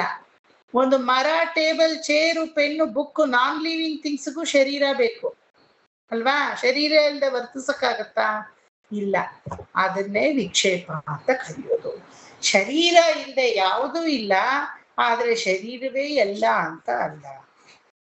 ಶರೀರವೇ ಎಲ್ಲ ಅಂತ ಅಲ್ಲ ಅನ್ನೋದು ಸತ್ಯ. ಆದ್ರೆ ನಾವು ವರ್ತನೆಗೆ ತಗೊಳ್ಳೋದು ಶರೀರವಿಲ್ಲದೆ ಏನೂ ಇಲ್ಲ, ಅದೇ ವಿಕ್ಷೇಪ. ಆದ್ರೆ ಒಳಗಡೆ ಅಂತರ್ಯಾಮಿಯಾಗಿ ಓರ್ವ ಪರಮಾತ್ಮ ಕುತ್ಕೊಂಡಿರ್ತಾನೆ. ಅವನನ್ನ ದೇಹ ಅನ್ನೋ ಮಾಯೆ ಈ ರೀತಿ ಕವಚವಾಗಿ ಆವರಿಸುತ್ತೆ. ಅದೇ ಆವರಣ. ಸತ್ಯದ ಮೇಲೆ ಸುಳ್ಳು ಅನ್ನೋದು ನಾನು ನಾನು ನಾನು ಅನ್ನೋ ದೇಹ. ಅಲ್ಲಿ ಅವನೇ ಅವನೇ ಅವನೇ ಅನ್ನೋದು ಆತ್ಮ. ಗೊತ್ತಾಯ್ತಾ? ಅವನೇ ಅನ್ನೋ ಆತ್ಮದ ಮೇಲೆ ನಾನು ಅನ್ನೋ ದೇಹ ಆವರಿಸ್ಕೊಂಡಿದೆ. ಆ ನಾನು ಅನ್ನೋ ದೇಹ ತುಂಬಾ ನಿತ್ಯವಾಗಿ ವರ್ತಿಸುತ್ತೆ, ಆದ್ರೆ ನಿತ್ಯವೇ ಇಲ್ಲ, ಅದು ಅನಿತ್ಯ. ಆದ್ರೆ ಅವನೇ ಅನ್ನೋ ಆತ್ಮ ಸದಾ ನಿತ್ಯವಾಗಿದೆ, ಆದ್ರೆ ತನ್ನನ್ನು ತಾನು ಎಲ್ಲೂ ತೋರಿಸ್ಕೊಡಲ್ಲ. ಆ ಒಂದು ತೋರಿಸ್ಕೊಳ್ಳದೆ ತನ್ನನ್ನು ತಾನು ಬಚ್ಚಿಟ್ಕೊಂಡು ಮೇಲೆ ಒಂದು ಹೊದಿಕೆಯನ್ನ ಹಾಕೊಳ್ಳುತ್ತಲ್ವಾ, ದೇಹವೆಂಬ ಹೊದಿಕೆಯನ್ನ, ಅದನ್ನೇ ಆವರಣ ಅಂತ ಕರಿತೀವಿ. ಅರ್ಥ ಆಯ್ತಾ? ಕೊಟ್ಟಿರೋ ನೋಟ್ಸ್ನ ಒಂದೆರಡು ಸಲ ಓದಿದ್ರೆ ಚೆನ್ನಾಗಿ ಅರ್ಥ ಆಗ್ಬಿಡುತ್ತೆ. ಆಯ್ತಾ? ಸುಳ್ಳಿನ ಮೇಲೆ ಸತ್ಯವನ್ನ ಕಟ್ಟುವುದಿದೆಯಲ್ಲ, ಅದೇ ವಿಕ್ಷೇಪ. ಯಾವುದು ನಿಜವೋ ಅದನ್ನ ಮರೆಸುವುದಿದೆಯಲ್ಲ, ಅದು ಆವರಣ. ಎರಡು ಪ್ರಯತ್ನ ಮಾಡುತ್ತೆ. ಸತ್ಯವನ್ನ ಏನಾದ್ರೂ ಮರೆಸಕ್ ಸಾಧ್ಯವಿಲ್ಲ, ಆದ್ರೆ ಸುಳ್ಳನ್ನ ಹೇಳಿ ಸತ್ಯವನ್ನ ಮರೆಸುವುದು ಒಂದು ರೀತಿ. ಅಥವಾ ಸುಳ್ಳೇ ಹೇಳಲ್ಲ, ಸತ್ಯವಾಗಿ ಬಿಡೋದು, ಅದ್ರ ಮೇಲೆ ಇನ್ನೊಂದು ಯಾವುದೋ ಒಂದು ಬೇಲಿಯನ್ನ ಹಾಕ್ಬಿಡೋದು, ಅದೊಂದು ರೀತಿ. ಅದಕ್ಕೆ ವಿಕ್ಷೇಪ ಆವರಣ ಅಂತ ಹೇಳ್ತೀವಿ. ಅರ್ಥ ಆಯ್ತಾ? ನಿಮ್ಮನ್ನೇ ಎಕ್ಸಾಂಪಲ್ ನೀವು ತಗೋಬೇಕು, ಬೇರೆಯದನ್ನಲ್ಲ. ನನ್ನ ಆತ್ಮ ಅನ್ನೋದು ಸತ್ಯ ಸಂಗತಿ, ನನ್ನ ದೇಹ ಅನ್ನೋದು ಆತ್ಮದ ಮೇಲಿನ ಹೊದಿಕೆ. ನನ್ನ ಆತ್ಮ ಅನ್ನೋ ಸತ್ಯ ಸಂಗತಿಯಿಂದ ನಾನೇನಾದ್ರೂ ವ್ಯವಹಾರ ಮಾಡಿದ್ರೆ ಆ ವ್ಯವಹಾರ ಏನು ನಡೆಯಲ್ಲ. ಆಯ್ತಾ? ನೀವೀಗ ಯಶೋಧ ಮಾಮಿ ಮಾಯೆ ಇನ್ನೊಂದ್ಸಲ ಎಕ್ಸ್ಪ್ಲೇನ್ ಮಾಡಿ, ನಂಗೆ ಸ್ವಲ್ಪ ಡೌಟ್ ಇದೆ ಅಂತ ಕೇಳಿದ್ರಿ. ಅದನ್ನ ದೇಹದ ಪೂರಕವಾಗಿ ನೀವು ಒಂದು ಬಾಯಿ ಏನೋ ಇಂದ್ರಿಯದಿಂದ ನನ್ನ ಕಿವಿ ಏನೋ ಇಂದ್ರಿಯಕ್ಕೆ ತಲುಪೋ ಹಾಗೆ ಹೇಳಿದ್ರಿ. ಆಯ್ತಾ? ಈ ಒಂದು ವಿಕ್ಷೇಪವನ್ನ, ಈ ಒಂದು ಆವರಣವನ್ನ ಆತ್ಮದೃಷ್ಟಿಯಿಂದ ನೋಡಿದ್ರೆ ಪರಮಾತ್ಮ ನನ್ನಲ್ಲಿ ಕುತ್ಕೊಂಡು ಪ್ರಚೋದಿಸ್ತಾ ಇದ್ದಾನೆ. ವಿವೇಕ್, ಆ ಮಾಯೆ ಅನ್ನೋ ರೂಪವಾಗಿ ಏನು ಅಂತ ಇನ್ನೂ ನನಗೆ ಅರ್ಥ ಆಗ್ಲಿಲ್ವಂತೆ. ನನ್ನೊಳಗಡೆ ಇರೋ ಪರಮಾತ್ಮ ನನಗೆ ಹೇಳ್ತಾ ಇದ್ದಾನೆ. ಹಾಗಾಗಿ ನಿನ್ನ ಆತ್ಮಸ್ವರೂಪದಿಂದ ನೀನು ನನಗೆ ಅದನ್ನ ಹೇಳು ಅಂತ ಕೇಳ್ತೀರ. ಈ ರೀತಿ ಒಬ್ರೊಬ್ರಿಗೂ ಹೇಳ್ಕೊಂಡು ಹೋಗ್ತೀರಾ ನೀವು? ಆತ್ಮಸ್ವರೂಪದಿಂದ ಮಾತಾಡ್ತೀರಾ? ಸಾಧ್ಯವೇ ಇಲ್ಲ ಅಲ್ವಾ? ಸಾಧ್ಯವೇ ಇಲ್ಲ. ದೇಹದಿಂದಲೇ ಮಾತಾಡ್ಬೇಕು. ಹಾಗಾದ್ರೆ ನಿಮಗ್ ಬಂದಿರೋ ಡೌಟ್ ಎಲ್ರಿಗೂ ಬಂದಿದ್ಯಾ ಅಂತ ಕೇಳ್ತೀನಿ. ಎಲ್ಲ ಆತ್ಮ ಒಂದೇ ತಾನೆ? ಇಲ್ಲ, ಸುಕನ್ಯಾ ಮಾಮಿಗ್ ಚೆನ್ನಾಗೇ ಅರ್ಥ ಆಗಿರ್ಬೋದು, ನಿಮ್ಗೇನ್ ಗೊತ್ತಾ? ಪ್ರಭಾ ಮಾಮಿಗ್ ಫಸ್ಟ್ ಕ್ಲಾಸಲ್ಲೇ ಅರ್ಥ ಆಗಿರ್ಬೋದು, ನಿಮ್ಗೇನ್ ಗೊತ್ತಾ? ಇನ್ ಕೆಲವ್ರಿಗೆ ಇನ್ನೊಂದ್ಸಲ ನಿಮಗ್ ಮಾಡಿನೋ ಅವ್ರಿಗೆ ಅರ್ಥ ಆಗದೇನೆ ಇರ್ಬೋದು, ನಿಮಗ್ ಗೊತ್ತಾ? ಎಲ್ಲರ ಪರವಾಗಿ ಕೇಳಿ ಅಂತೀನಿ ನಾನು. ಎಲ್ಲರ ಪರವಾಗಿ ನಾ ಹೆಂಗ್ ಕೇಳಲಿ ಸರ್? ನನ್ನ ಪರವಾಗಿ ನಾನು ಕೇಳೋದು. ನನಗೆ ಅರ್ಥ ಆಗಿಲ್ಲ, ನಂಗೊಂದ್ಸಲ ಹೇಳಿ ಇದನ್ನ ಅಂತೀರ. ನನ್ನ ಪರವಾಗಿ ಅಂತ ಬಂದ ತಕ್ಷಣ ದೇಹ ಬಂತಲ್ವಾ ಅಲ್ಲಿ.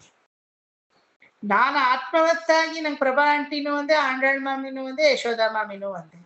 ಆದ್ರೆ ನನ್ನ ಪರವಾಗಿ ನಾನು ಕೇಳ್ಕೋಬೇಕು. ಅವ್ರಿಗೆ ಅರ್ಥನೂ ಆಗಿರ್ಬೋದು, ನಂಗೆ ಗೊತ್ತಿಲ್ಲ. ನಂಗೆ ಅರ್ಥ ಆಗಿಲ್ಲ ಹೇಳಿ ಅಂತ ನೀವು ಹೇಳ್ತೀರ. ನಿಮ್ಗೆ ಅರ್ಥ ಆಗಲ್ಲ ಅನ್ನೋದು, ನಿಮ್ಗೆ ಅರ್ಥ ಆಗಿಲ್ಲ ಅನ್ನೋದು ವ್ಯಕ್ತಪಡಿಸೋದು ಎಲ್ಲಿಂದ? ನೀವು ದೇಹದಿಂದಲೇ. ನಾನು ಯಶೋಧ, ಈ ಯಶೋಧಳಿಗೆ ಈ ಕಾನ್ಸೆಪ್ಟ್ ಅರ್ಥ ಆಗಿಲ್ಲ. ನಿಮ್ಗೆ ಯಾಕೆ ಎಲ್ರನ್ನೂ ಕಟ್ಕೊಂಡು ನಂಗೆ ಅರ್ಥ ಆಗಿಲ್ಲ ನಂಗೆ ಹೇಳಿ ಅಂತ ಅಲ್ವಾ? ಹಂಗಿದ್ರೆ ಏನರ್ಥ? ದೇಹದಿಂದಲೇ ವ್ಯವಹರಿಸ್ಬೇಕೇ ಹೊರತು ದೇಹವನ್ನ ಬಿಟ್ಟು ವ್ಯವಹರಿಸಕ್ಕೆ ಸಾಧ್ಯವೇ ಇಲ್ಲ. ಆದ್ರೆ ಆ ದೇಹದಿಂದಲೇ ವ್ಯವಹರಿಸಿದ್ರು ನಾವು, ಆ ದೇಹವನ್ನ ಎಷ್ಟೇ ಹೆಲ್ಪ್ ಪಡ್ಕೊಂಡ್ರು ಅದ್ ಯಾವತ್ತೋ ಒಂದು ಬಿದ್ದೋಗುವಂತಹ ವಸ್ತು ಅಂತ ಚೆನ್ನಾಗ್ ಗೊತ್ತು ಎಲ್ಲರಿಗೂ. ಗೊತ್ತಿದ್ಯಾ ಇಲ್ವಾ? ಅದೇ ಬೋತ್ ಆರ್ ಇಂಟರ್ ಡಿಪೆಂಡೆಂಟ್ ಅಲ್ವಾ ಸರ್? ಆತ್ಮ ಅಂಡ್ ಶರೀರ ಬೋತ್ ಆರ್ ಇಂಟರ್ ಡಿಪೆಂಡೆಂಟ್ ಅಂತ ನಾ ಹೇಳೋದು. ಆತ್ಮ ಇಸ್ ಇಂಡಿಪೆಂಡೆಂಟ್, ಆತ್ಮ ಇಸ್ ನಾಟ್ ಡಿಪೆಂಡೆಂಟ್. ಶರೀರ ಶರೀರ ಡಿಪೆಂಡೆಂಟ್. ಆತ್ಮಕ್ಕೆ ಭಾವನೆಗಳು, ನೋವು, ನಲಿವು ಅದೆಲ್ಲ ಎಕ್ಸ್ಪ್ರೆಸ್ ಮಾಡಕ್ಕೆ ಗೊತ್ತಿಲ್ಲ. ಅದಕ್ಕೆ ಶರೀರವನ್ನ ಅದು ಅವಲಂಬಿಸಿದಾಗ ಅದ್ರ ನೋವು ನಲಿವು ಎಲ್ಲ ಎಕ್ಸ್ಪ್ರೆಸ್ ಮಾಡುತ್ತೆ. ಆದ್ರೆ ಆತ್ಮ ತನ್ನಷ್ಟಕ್ಕೆ ತಾನೇ ಅದಕ್ಕೆ ನೋವು ಇಲ್ಲ ನಲಿವು ಇಲ್ಲ. ಅದಕ್ಕೆ ಬರೋದೇ ನೋವು ನಲಿವು ಎಲ್ಲ ಶರೀರದಿಂದ. ಆತ್ಮ ಜ್ಞಾನ ಸ್ವರೂಪವಾಗಿರೋದ್ರಿಂದ ಅದಕ್ಕೆ ನೋವು ಇಲ್ಲ ನಲಿವು ಇಲ್ಲ, ಆನಂದ ಅದೆಲ್ಲ ಇಲ್ಲ. ಸ್ವರೂಪ. ಆದ್ರೆ ಏನಾದ್ರು ಕೆಲಸ ಸಾಧನೆ ಮಾಡ್ಬೇಕಾದ್ರೆ ಆತ್ಮವು ಶರೀರದ ಮೂಲಕನೇ ಮಾಡ್ಬೇಕಲ್ಲ. ಕರೆಕ್ಟ್. ಆತ್ಮ ಶರೀರದ ಮೂಲಕನೇ ಸಾಧನೆಯನ್ನ ಮಾಡಬೇಕು. ಆದ್ರೆ ಆ ಸಾಧನೆಯ ತೃಪ್ತಿ ಆಗ್ಲಿ, ಆ ಸಾಧನೆ ಮಾಡದೆ ನೋಡಿದ್ಯಾ ನಾನು, ಸಾಧಿಸ್ದೆ ನೋಡಿದ್ಯಾ ನಾನು, ಐ ಕುಡ್ ಅಚೀವ್ ದಿಸ್ ಅನ್ನೋ ಪೆರವಿದಂ, ಆ ಒಂದು ತನ್ಮಯತೆ ಆಗ್ಲಿ ಮತ್ತೆ ಆತ್ಮಕ್ಕಿಲ್ಲ, ಶರೀರಕ್ಕೆ ಅದು ಮತ್ತೆ ಆತ್ಮಕ್ಕಿಲ್ಲ. ಅಯ್ಯೋ ಆಂಡಾಳ್ ಮಾಮಿ ಎಷ್ಟು ಚೆನ್ನಾಗಿ ಚತುಶ್ಲೋಕಿ ಭಾಗವತವನ್ನ ಹೇಳ್ಬಿಟ್ರಿ ಕಲ್ತ್ಬಿಟ್ಟು, ಸದ್ಯ ನೀವು ಕಲ್ತಿದ್ ನಾ ಕಲ್ತಂಗೆ ಬಿಟ್ಟು ಹಾಕಿ, ನಾನಿನ್ ಕಲಿಯಕ್ ಹೋಗಲ್ಲ ಅಂತ ಅನುರಾಧ ಮಾಮಿ ಹೇಳ್ತೀರಾ ಅನುರಾಧ ಮಾಮಿ? ಅದ್ ಹೆಂಗ್ ಸರ್? ಆಂಡಾಳ್ ಮಾಮಿ ಕಲ್ತ್ರೆ ಆಂಡಾಳ್ ಮಾಮಿಗ್ ಲಾಭ, ನನಗ ಲಾಭ ಯಾಕೆ? ಆತ್ಮ ಎಲ್ರದು ಒಂದೇ ಅಲ್ವಾ?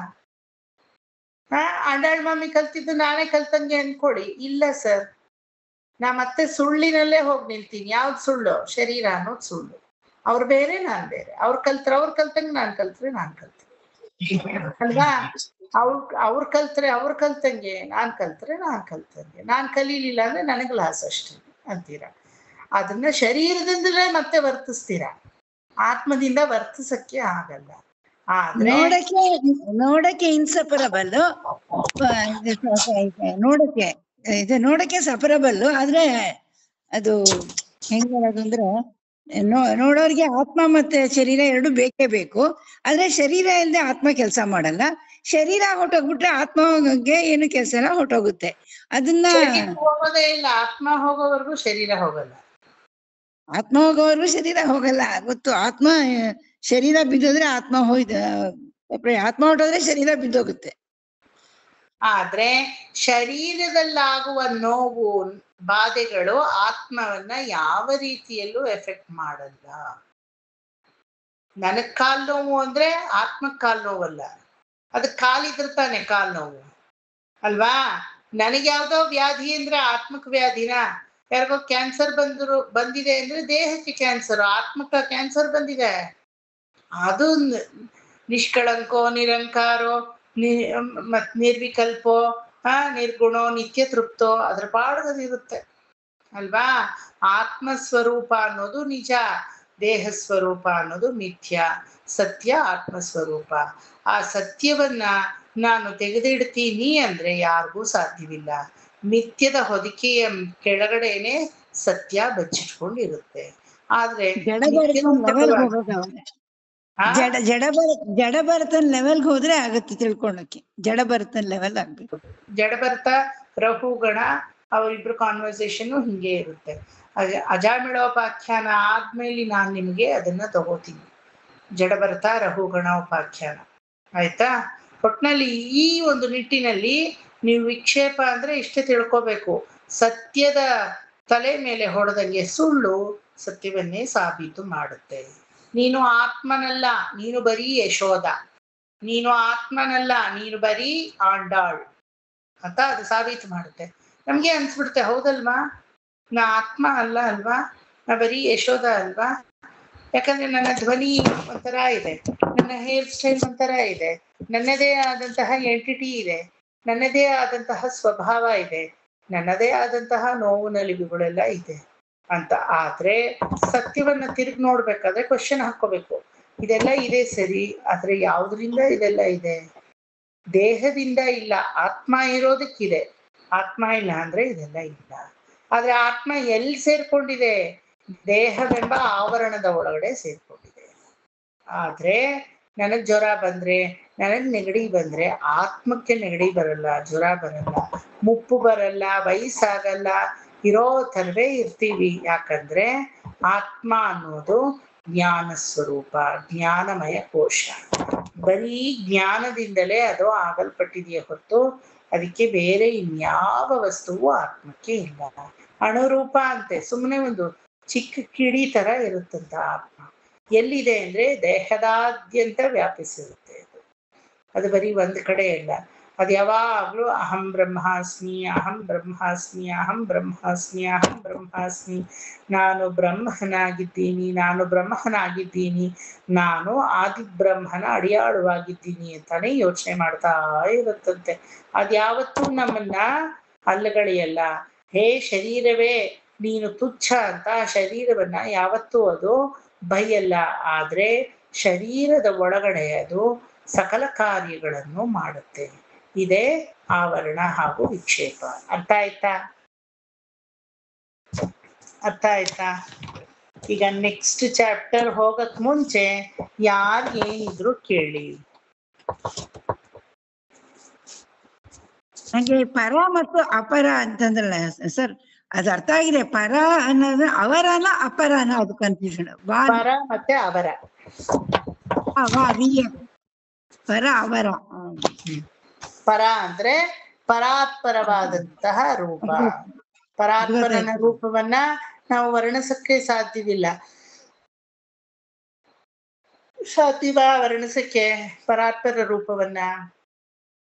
ಸಕಲ ಆತ್ಮಗಳ ಒಳಗಡೆನು ಅಂತರ್ಯಾಮಿ ಇರೋದು ಪರರೂಪ. ಅವರ ರೂಪ ಸ್ಥೂಲವಾದಂತಹ ರೂಪ. ತುಂಬಾ ಸಿಂಪಲ್ ಎಕ್ಸಾಂಪಲ್ ಕೊಡ್ಬೇಕಾದ್ರೆ ಪ್ರೊನೌನ್ಸಿಯೇಷನ್ ಗೊತ್ತಾಗಿರ್ಲಿಲ್ಲ ನನಗೆ. ಅವರನ ಅಪರಾನು, ಅವರ ಅವರ. ತುಂಬಾ ಸಿಂಪಲ್ ಎಕ್ಸಾಂಪಲ್ ಕೊಡ್ಬೇಕಾದ್ರೆ ಇಷ್ಟೇ. ಪ್ರಹ್ಲಾದನನ್ನ ಹಿಡ್ಕೊಂಡು ಹಿರಣ್ಯಾಕ್ಷ ಕೇಳ್ತಾನೆ, ಎಲ್ಲಿದ್ದಾನೆ ನೀನ್ ನಾರಾಯಣ, ಎಲ್ಲಿದ್ದಾನೆ ತೋರ್ಸು ನನಗೆ. ಆವಾಗ ನಿನ್ನಲ್ಲೂ ಇದ್ದಾನೆ, ನನ್ನಲ್ಲೂ ಇದ್ದಾನೆ, ಅಂತರ್ಬಹಿಶ್ಚ ತತ್ಸರ್ವಂ ವ್ಯಾಪ್ಯ ನಾರಾಯಣ ಸ್ಥಿತಃ ತ್ವಯ್ಯಸ್ತಿ ಚ ಮಯ್ಯಸ್ತಿ ಚ ಉರಗಾಸ್ತಿ ಚ ಬಹಿರಸ್ತಿ ಚ ಅಂತರ್ಹಸ್ತಿ ಚ, ಎಲ್ಲಾ ಕಡೆನೂ ಇದ್ದಾನೆ. ಎಂಗು ಮುಳಂ ಕಣ್ಣನ್, ಎಂಗು ಮುಳನ್ ಕಣ್ಣನ್, ಎಲ್ಲಾ ಕಡೆನೂ ಅವನಿದ್ದಾನೆ, ಇದ್ದಾನೆ ಇದ್ದಾನೆ ಇದ್ದಾನೆ ಅಂತ ತೋರ್ಸೋದೇ ಪರರೂಪ. ಒಳಗಡೆ ಇದ್ದಾನೆ, ನನ್ನಲ್ಲಿ ಇದ್ದಾನೆ, ನಿನ್ನಲ್ಲಿದ್ದಾನೆ, ಮೇಲಿದ್ದಾನೆ, ಕೆಳಗಡೆ ಇದ್ದಾನೆ, ಹಿಂದ್ಗಡೆ ಇದ್ದಾನೆ, ಮುಂದ್ಗಡೆ ಇದ್ದಾನೆ, ಎಲ್ಲ ಎಲ್ಲಿ ಇಲ್ಲ. ಅವನು ಕಣ್ಣು ರೆಪ್ಪೆಯಲ್ಲಿರೋ ಒಂದು ಚಿಕ್ಕ ಒಂದು ಚಿಕ್ಕ ಒಂದು ಕೂದ್ಲಿದೆಯಲ್ಲ, ಕಣ್ರೆಪ್ಪೆ ಕೂದ್ಲು, ಅದರ ನುಣಿಲೋ ಅವನಿದ್ದಾನೆ, ಅದ್ರ ನುಣಿಲೋ ಅವನಿದ್ದಾನೆ. ಈಗ ಹೇಳ್ಬಿಟ್ರೆ ಈ ಅಭಕ್ತರಿಗೆ ಅರ್ಥ ಆಗಲ್ಲ. ಅವಕ್ಕೆ ಸರಿಯಾಗಿ ಒಂದು ಜಾಗ ತೋರಿಸಿದ್ದಾನೆ ಅಂದ್ರೇನೆ ಅರ್ಥ ಆಗೋದು. ಈ ತರ ಹೇಳ್ಬಿಟ್ರೆ ಅವ್ರಿಗೆಲ್ಲ கன்ஃபியூஷன். பாரு, சும்மா நீட்டி முழுக்கி அங்க இருக்கான், இங்க இருக்கான், இங்க இருக்கான், அங்க இருக்க சொல்லாத. ஒரு இடத்த காண்பிச்சு சொல்லு எங்க இருக்கான். ಕಾಣ್ಬಿಕ್ಕಿರ್ತಕ್ಕೆ எனக்கு ಹೆಂಗ ವಾಯ್ಪೇ ಇಲ್ಲಿಯೇಪಾ. ನಾನು ಒಂದು ಜಾಗವನ್ನ ಹಿಂಗೆ ತೋರಿಸಿ ಇದಾನೆ ಅಂತ ತೋರ್ಸಿದ್ರೆ ಭಗವಂತ ಅಲ್ಲಿಗೆ ಸೀಮಿತವಾಗಿದ್ದಾನಷ್ಟೇನೆ ಅಲ್ವಾ. ಸರ್ವ ವ್ಯಾಪಕತ್ವ ಗುಣ ಅವನಲ್ಲಿ ಇರೋದ್ರಿಂದ ಎಲ್ಲಿದ್ದಾನೆ ಅಂತ ನಾನು ಹೇಳಲಿ, ಅವನ್ನ ಎಲ್ಲಾ ಕಡೆನೂ ಇದ್ದಾನೆ.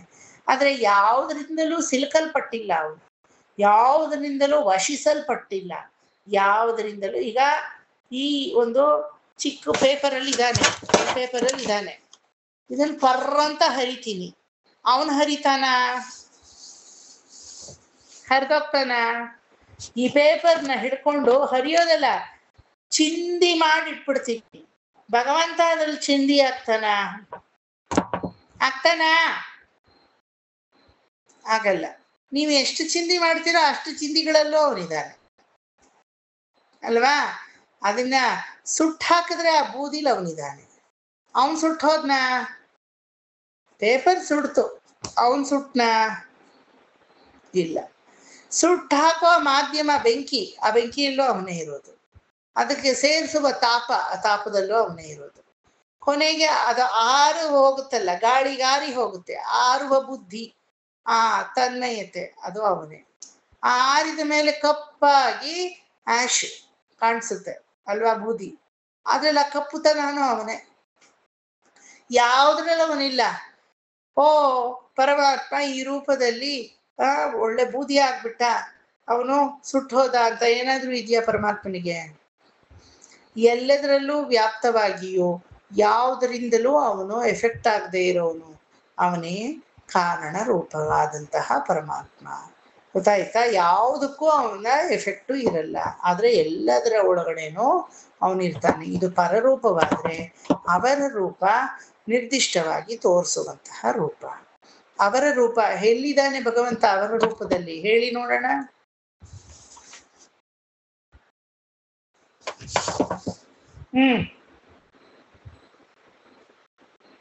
ದೇವಾಲಯಗಳಲ್ಲಿ ವಿಗ್ರಹ ರೂಪದಲ್ಲಿ ಇರೋದು ಅವರ ರೂಪ. Very good. ಮತ್ತೆ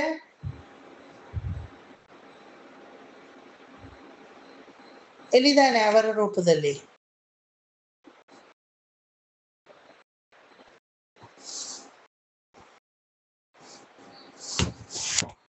ಎಲ್ಲಿದ್ದಾನೆ ಅವರ ರೂಪದಲ್ಲಿ?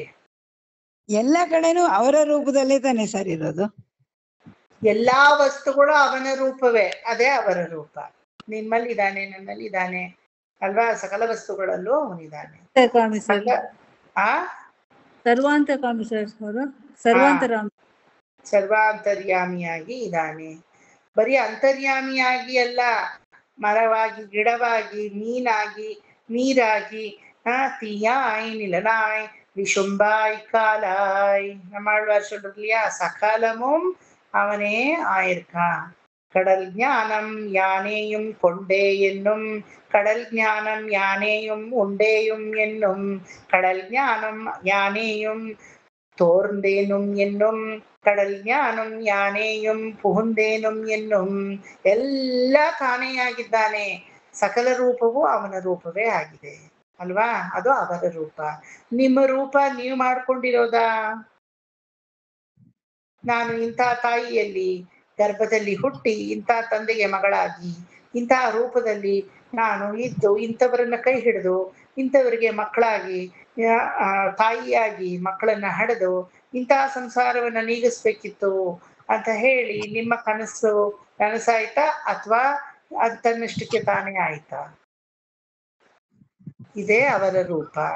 ನಾವೇನು ಮಾಡ್ಕೊಳ್ಳಿಲ್ಲ ಸರ್, ಅದೆಲ್ಲ ಪ್ಲಾನು ಪರಮಾತ್ಮ ಹಾಕಿದ ಪ್ಲಾನ್ ಪ್ರಕಾರ ನಾನು ನಡೀತಾ ಇದ್ದೀನಿ. ಇದೇ ಅವರ ರೂಪ. ಅರ್ಥ ಆಯ್ತಾ ಎಲ್ರಿಗೂ? ಪರಾವರ, ಪರ ಅವರ, ವಿಕ್ಷೇಪ ಆವರಣ, ಪ್ರವಿಷ್ಠಾನಿ ಅಪ್ರವಿಷ್ಠಾನಿ, ಕೊನೆಯಲ್ಲಿ ಅನ್ವಯ ವ್ಯತಿರೇಕ. ಇವತ್ತಿಂದ 2 ವಾರ ಟೈಮ್ ಕೊಡ್ತೀನಿ.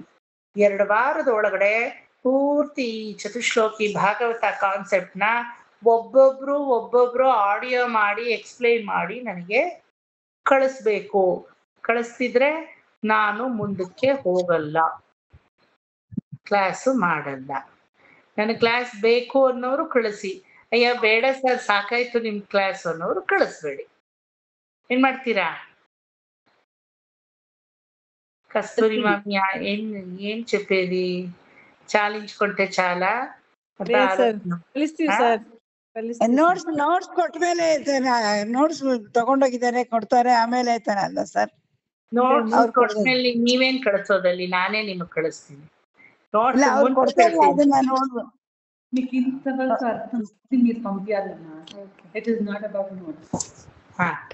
ಈಗ ನೋಟ್ಸ್ ಹಾಗಾದ್ರೆ ವನಿತಾ ಅವ್ರೆ ಯಾವಾಗ ಕಳಿಸ್ತೀರಾ? ಇಲ್ಲಿ ಯಾರಿದಾರೋ ಯಾರಿಲ್ವೋ ಗೊತ್ತೇ ಆಗಲ್ಲ. ನಿಮಿಷಕ್ಕೊಂದ್ಸಲ ಮಾಯ ಆಗ್ತಾರೆ. 50% ಆಗಿದೆ ಮಮ್ಮ. ಇನ್ ಸ್ವಲ್ಪ ಇದೆ, ಎಡಿಟ್ ಮಾಡಿ ಕಳಿಸ್ಬೇಕು ನಾವು. ಸೊ ಮಾಡ್ತಿದೀವಿ. ಇನ್ನೊಂದು 3-4 days will be done with. ಅವ್ರು ಕಳ್ಸದ್ಮೇಲೆ ಕಳಿಸಿ. ಆಂಡಾಳ್ ಮಾಮಿ ಹೇಳೋ ತರ ನೋಟ್ಸ್ ನೋಡ್ಕೊಂಡು ಅಕಸ್ಮಾತ್ ನಿಮ್ಗೆ ಈಸಿ ಆಗೋದಿದ್ರೆ ಒಂದ್ಸಲ ಆದ್ರೆ ನೋಟ್ಸ್ ಅಲ್ಲಿ ಇರೋದ್ ಮಕ್ಕಿ ಓದ್ ಕಳಿಸ್ಬಾರ್ದು, ಅರ್ಥ ಮಾಡ್ಕೊಂಡು ಕಳಿಸ್ಬೇಕು. ಅದ್ ಓದ್ ಕಳ್ಸಕ್ ನೀವೇ ಸುಲಭ ಮಾಡ್ಕೊಡ್ತಿದ್ದೀರಾ ಮಾಮ ಈ ಗ್ರೂಪ್ಗೆ ನೀವು. ನಮ್ಗೆಲ್ಲ ಎಷ್ಟು ಟಫ್ ಟಾಸ್ಕ್ ಕೊಟ್ಬಿಟ್ಟು ಅವ್ರಿಗೆ ನೋಟ್ಸು ಇಲ್ಲ ಗಿಟ್ಸು ಇಲ್ಲ. ಎಕ್ಸ್ಪ್ಲೈನ್ ಮಾಡಿದ ತಕ್ಷಣ 1 ವಾರದಲ್ಲಿ ಕಳಿಸಿ ಅಂತ ಹೇಳಿದ್ದೆ. ಎಲ್ಲ ಹೆದರ್ಕೊಂಡು ಕಳಿಸಿದ್ರು ಪಾಪ. Within 1 week they all had scent. ನಂಗೂ ಏನ್ ನೋಟ್ಸ್ ಬೇಕಿಲ್ಲ, ಕಳ್ಸೋರು ಕಳಿಸಿ. ನೋಟ್ಸ್ ಏನ್ ಬೇಕಿಲ್ಲ ಹೇಳ್ಬೇಕು ಅಂದ್ರೆ. ಆಯ್ತಾ? ಚೆನ್ನಾಗಿ ಅರ್ಥ ಆಗಿದೆ ಅಂದ್ರೆ ನೋಟ್ಸ್ ಏನಕ್ ಬೇಕು? ನಿರಾಳವಾಗಿ ಕುತ್ಕೊಳ್ಳಿ. ಅದೇನ್ ಬರ್ಕೊಂಡಿದೀರೋ ಅದೇನ್ ಕಿರ್ಕೊಂಡಿದೀರೋ ಒಂದ್ಸಲ ನೋಡ್ಕೊಳ್ಳಿ, ಓದ್ಕೊಳ್ಳಿ. ಯಾವ ತರ ಕಳಿಸ್ಬೇಕು ಎಲ್ಲ ಹೇಳ್ತೀನಿ ಅಂತ ಹೇಳಿದ್ರಲ್ಲ, ಆಡಿಯೋದಲ್ಲಿ ಕಳಿಸ್ಬೇಕಷ್ಟೇ. ಆಡಿಯೋ ಇದೆ, ಅದನ್ನ ಒತ್ತಿ ರೆಕಾರ್ಡ್ ಆಗ್ತಾ ಇರುತ್ತೆ. ನೋಟ್ಸ್ ಕಳಿಸ್ಬೇಕಾ? ఎక్కడి నుంచి భాగవత చతుశ్లోకి స్టార్ట్ అయింది. ಯಾರಾದ್ರೂ ಒಬ್ರು ಹಿಂದೆ ಮಾಡಿದವ್ರು ಇದ್ರೆ ಅದನ್ನ ನೋಡೋದನ್ನ ಕೇಳಿದ್ರೆ ಅದ್ ಏನು ಅಂತ ಸ್ವಲ್ಪ ನೋಡಿ. ಆಂಟಿ ನಿಮ್ಗೆ ಎಷ್ಟು ಸುಲಭ ಮಾಡ್ಕೊಟ್ಬಿಟ್ಟಿದೀವಿ ಆಂಟಿ. ಹಂಗೂ ನೀವು ಕೇಳ್ತಿರಲ್ಲ ಆಂಟಿ. ನಮ್ಗೇನು ಇಲ್ಲ, 1 ವಾರ. ನೀವೆಲ್ಲ ಐಕ್ಯೂ ಜಾಸ್ತಿ ಇರೋರು, ನಾವು ಕಡಿಮೆ ಐಕ್ಯೂ ಇರೋರು. ಅಟ್ಲೀಸ್ಟ್ ನೀವಾದ್ರೂ ಏನೋ ಇಷ್ಟು ವರ್ಷ ಕಲ್ತಿದ್ರೆ ನಾವ್ ಏನಂದ್ರೆ ಏನು ಇಲ್ಲ.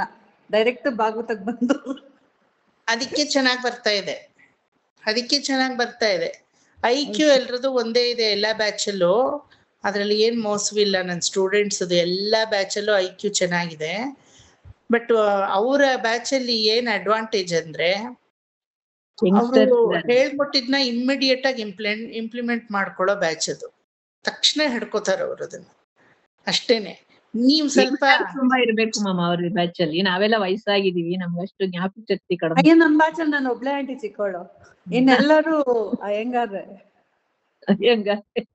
ಆಗ್ಬಿಟ್ರೆ ಏನು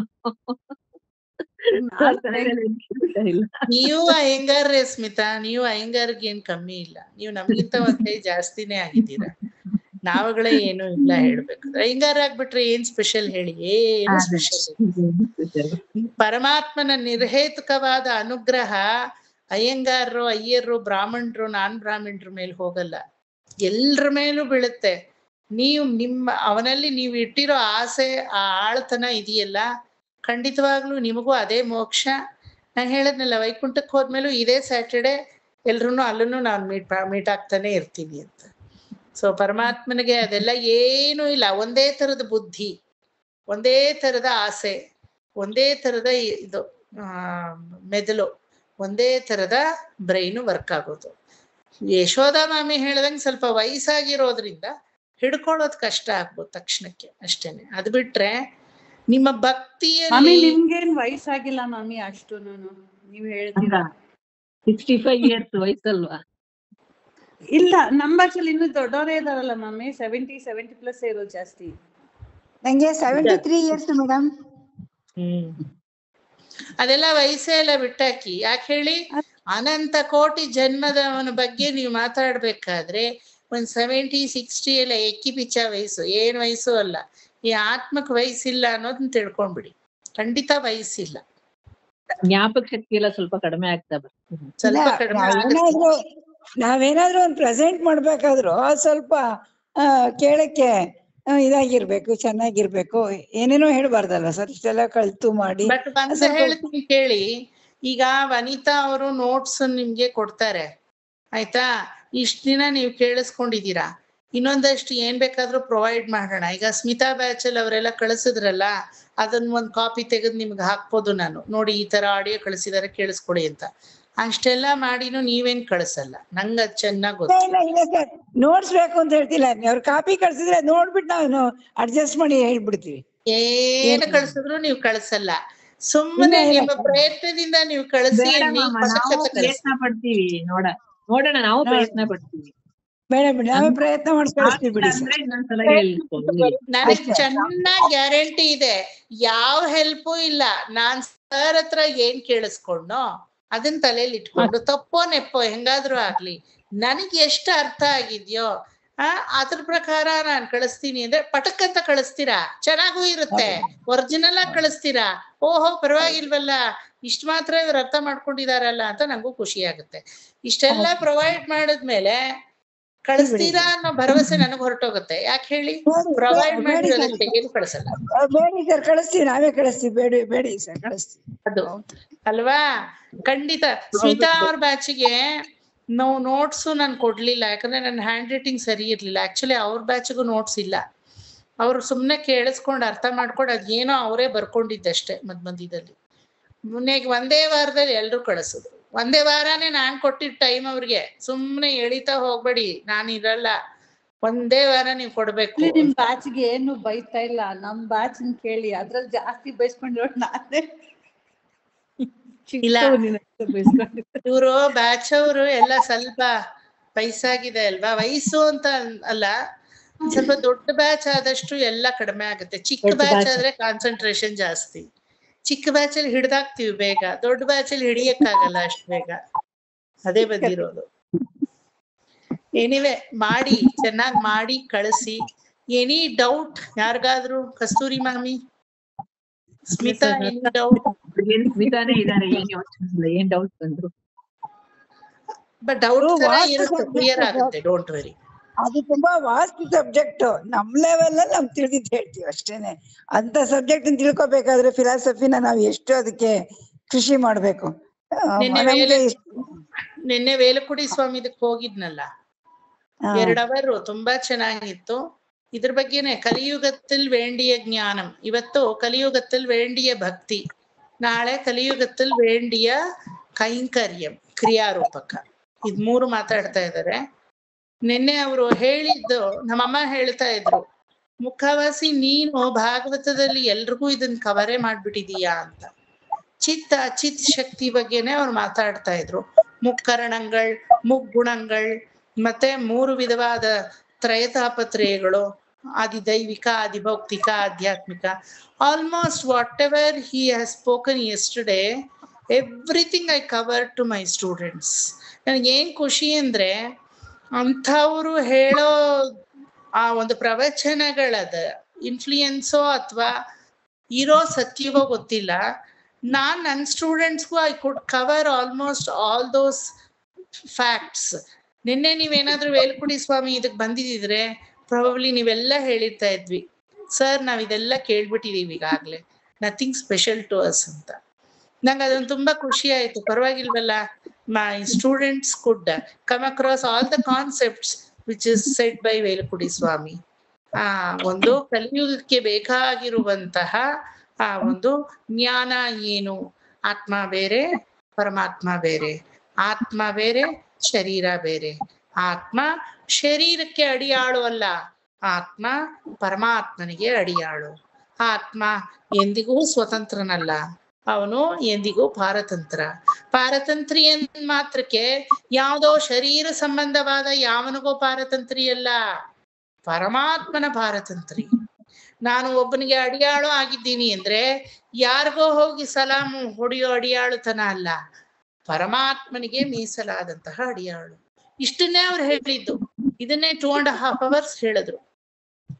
ಎಕ್ಸಾಂಪಲ್ ಎಲ್ಲ ಕೊಟ್ಟು ಮಾಡಿ ಬಹಳ ಚೆನ್ನಾಗಿ ಹೇಳಿದ್ರು. ಆತರ everything I have covered in your Chatushloki Bhagavata, ಯಾವುದನ್ನು ಬಿಟ್ಟಿಲ್ಲ.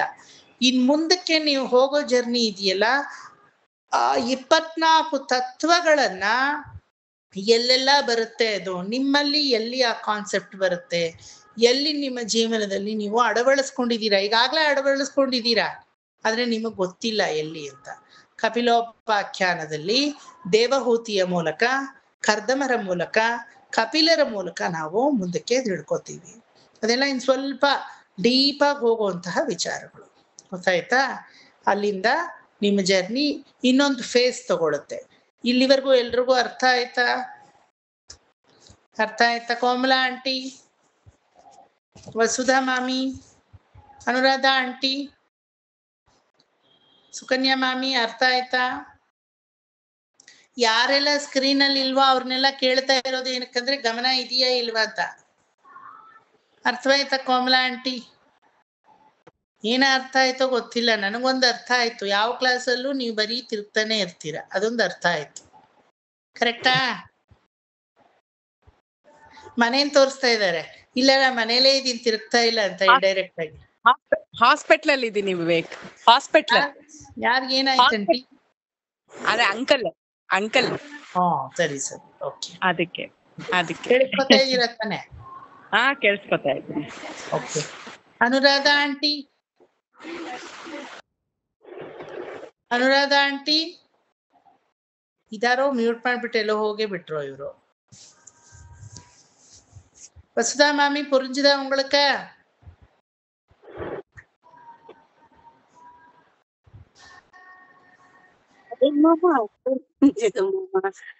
புரிஞ்சுதா? எங்களுக்கு நோட்ஸ் வேணும். நோட்ஸ் கொடுக்குறேன், அதை பத்தி கவலையே இல்ல. நீங்க அனுப்ப வேண்டியது அனுப்புங்க. நம்ம ஆடியோ கேட்டப்ப நம்மளுக்கு எத்தனை புரிஞ்சுருக்குன்னு உங்களுக்கு தெரியுது. நம்ம ஆடியோ கேட்டப்போ ஒத்துறது கேட்கும் போது எனக்கு மாரடிக்கிறது. அப்பா இப்ப கேட்கணுமே, என்னதான் இவ புரிஞ்சுட்டு எனக்கு அனுப்பியிருக்காளோ, எனக்கு மாரடிப்பு, உங்களுக்கு இல்ல. ನೀವು ಕಳಿಸೋದು ಒಂದು, ನಾನ್ ಕೇಳೋದು 18 ಇಲ್ಲಿ ಅಲ್ವಾ? ನಾನು ಸಕಲ ತೆಂಬೆಯೂ ವರವழிச்சுண்டு ನಾ ಕೇಳ್ಕಣೋ ಇಲ್ಲಿಯಾ? ಎಲ್ಲಾ ಧೈರ್ಯವನ್ನು ನಾನು ಬರ್ಮಾಡ್ಕೊಂಡು ಒಬ್ರೊಬ್ರ ಆಡಿಯೋನು ಆನ್ ಮಾಡ್ಬೇಕು. ಆದ್ರೆ ಸಾಲದೆ ಇರೋದಕ್ಕೆ ನಮ್ ದೀಪ ಬೇರೆ ಕೇಳ್ತಾಳೆ, ಪಕ್ಕದಲ್ಲಿ ಅವಳು ಇರ್ತಾಳೆ, ನೀನೊಂದ್ ಕೇಳು ನಾವೊಂದ್ ಕೇಳ್ತೀನಿ ಅಂತೀನಿ. ಅವಳಿಗೆ ಅಯ್ಯೋ ರಾಮನೇ ನಂದೇ ಮರ್ತು ಹೋಯ್ತು, ನಾನೇನ್ ಅರ್ಥ ಮಾಡ್ಕೊಂಡೆ, ಗುರುವಾರದ ಬ್ಯಾಚ್ ಅವಳು, ನಂದೇ ಮರ್ತೋಯ್ತು ಅಂತಾಳೆ. ಏನ್ ಪರವಾಗಿಲ್ಲ ಕೇಳೇ ಒಂಚೂರು ಅಂತೀನಿ. ಎನಿವೆ ಕಳಿಸಿ, ಎಲ್ಲಾರ್ಗೂ ಚೆನ್ನಾಗಿ ಅರ್ಥ ಆಗಿದೆ. ಏನ್ ಗೊತ್ತಾ, ನಿಮ್ಗೆ ಅರ್ಥ ಆಗದೆ ಇರೋದನ್ನು ಸ್ಪಷ್ಟವಾಗಿ ನೀವು ಹಾಕಿದಾಗ ನನಗೆ ಗೊತ್ತಾಗುತ್ತೆ where you have gone wrong ಅಂತ. ಅವಾಗ ಅದನ್ನ ಅರ್ಥ ಮಾಡಿಸೋದು ಈಸಿ, ತುಂಬಾ ಈಸಿ. ಅದು ಹೇಳಬೇಕು ಅಂದ್ರೆ ಏನು ಕಷ್ಟವೇ ಇಲ್ಲ. ನನ್ನ ಗುರುಗಳು ಇದನ್ನ ನನಗೆ ಅರ್ಧ ಗಂಟೆಯಲ್ಲಿ ಪಾಠ ಮಾಡಿದ್ದಾರೆ ಗೊತ್ತಾ. He used to teach one class ಅಲ್ಲಿ 5 hours ಅವ್ರ ಮನೇಲಿ ಇರ್ತಾ ಇದ್ದೆ ನಾನು, 5 to 6 hours.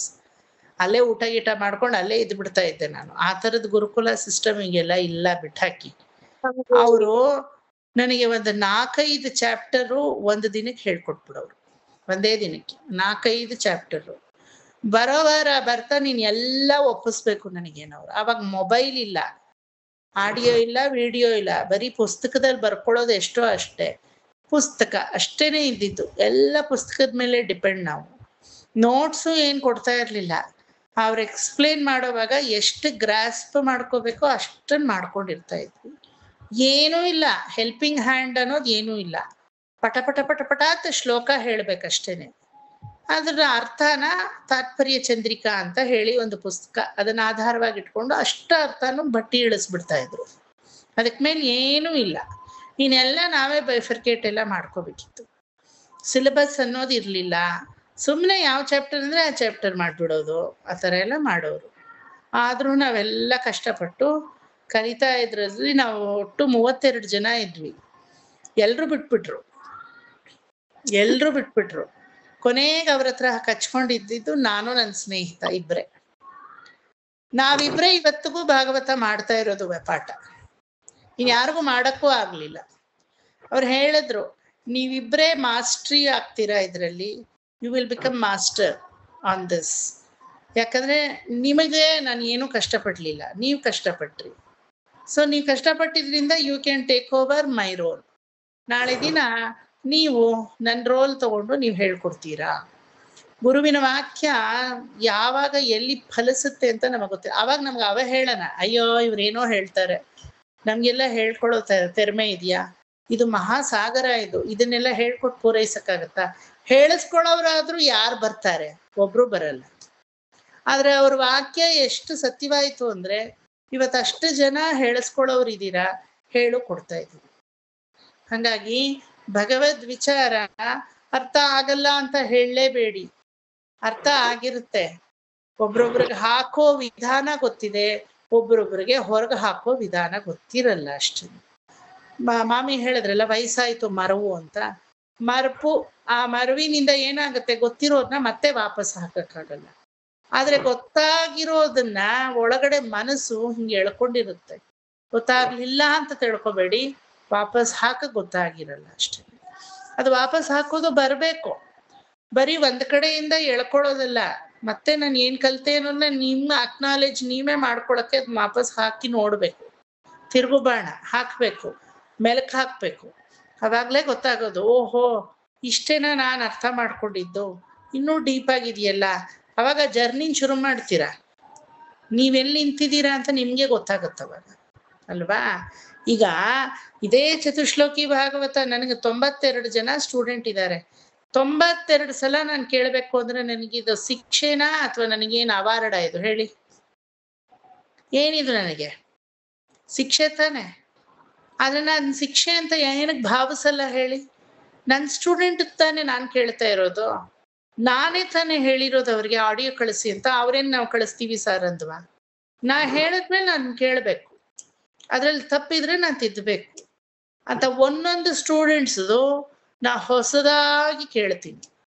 ಅಯ್ಯ ಕೇಳಿತಾನೆ ಬಿಡು ಅಂತ. 1 ನಿಮಿಷ ನಂಗೆ ಅಲಕ್ಷ್ಯ ಭಾವನೆ ಬಂತು ಅಂದ್ರೆ ಯಾರ್ದು ಕೇಳಲ್ಲ, ಎಲ್ರದ್ದು ಡಿಲೀಟ್ ಮಾಡ್ಬಿಡ್ತೀನಿ.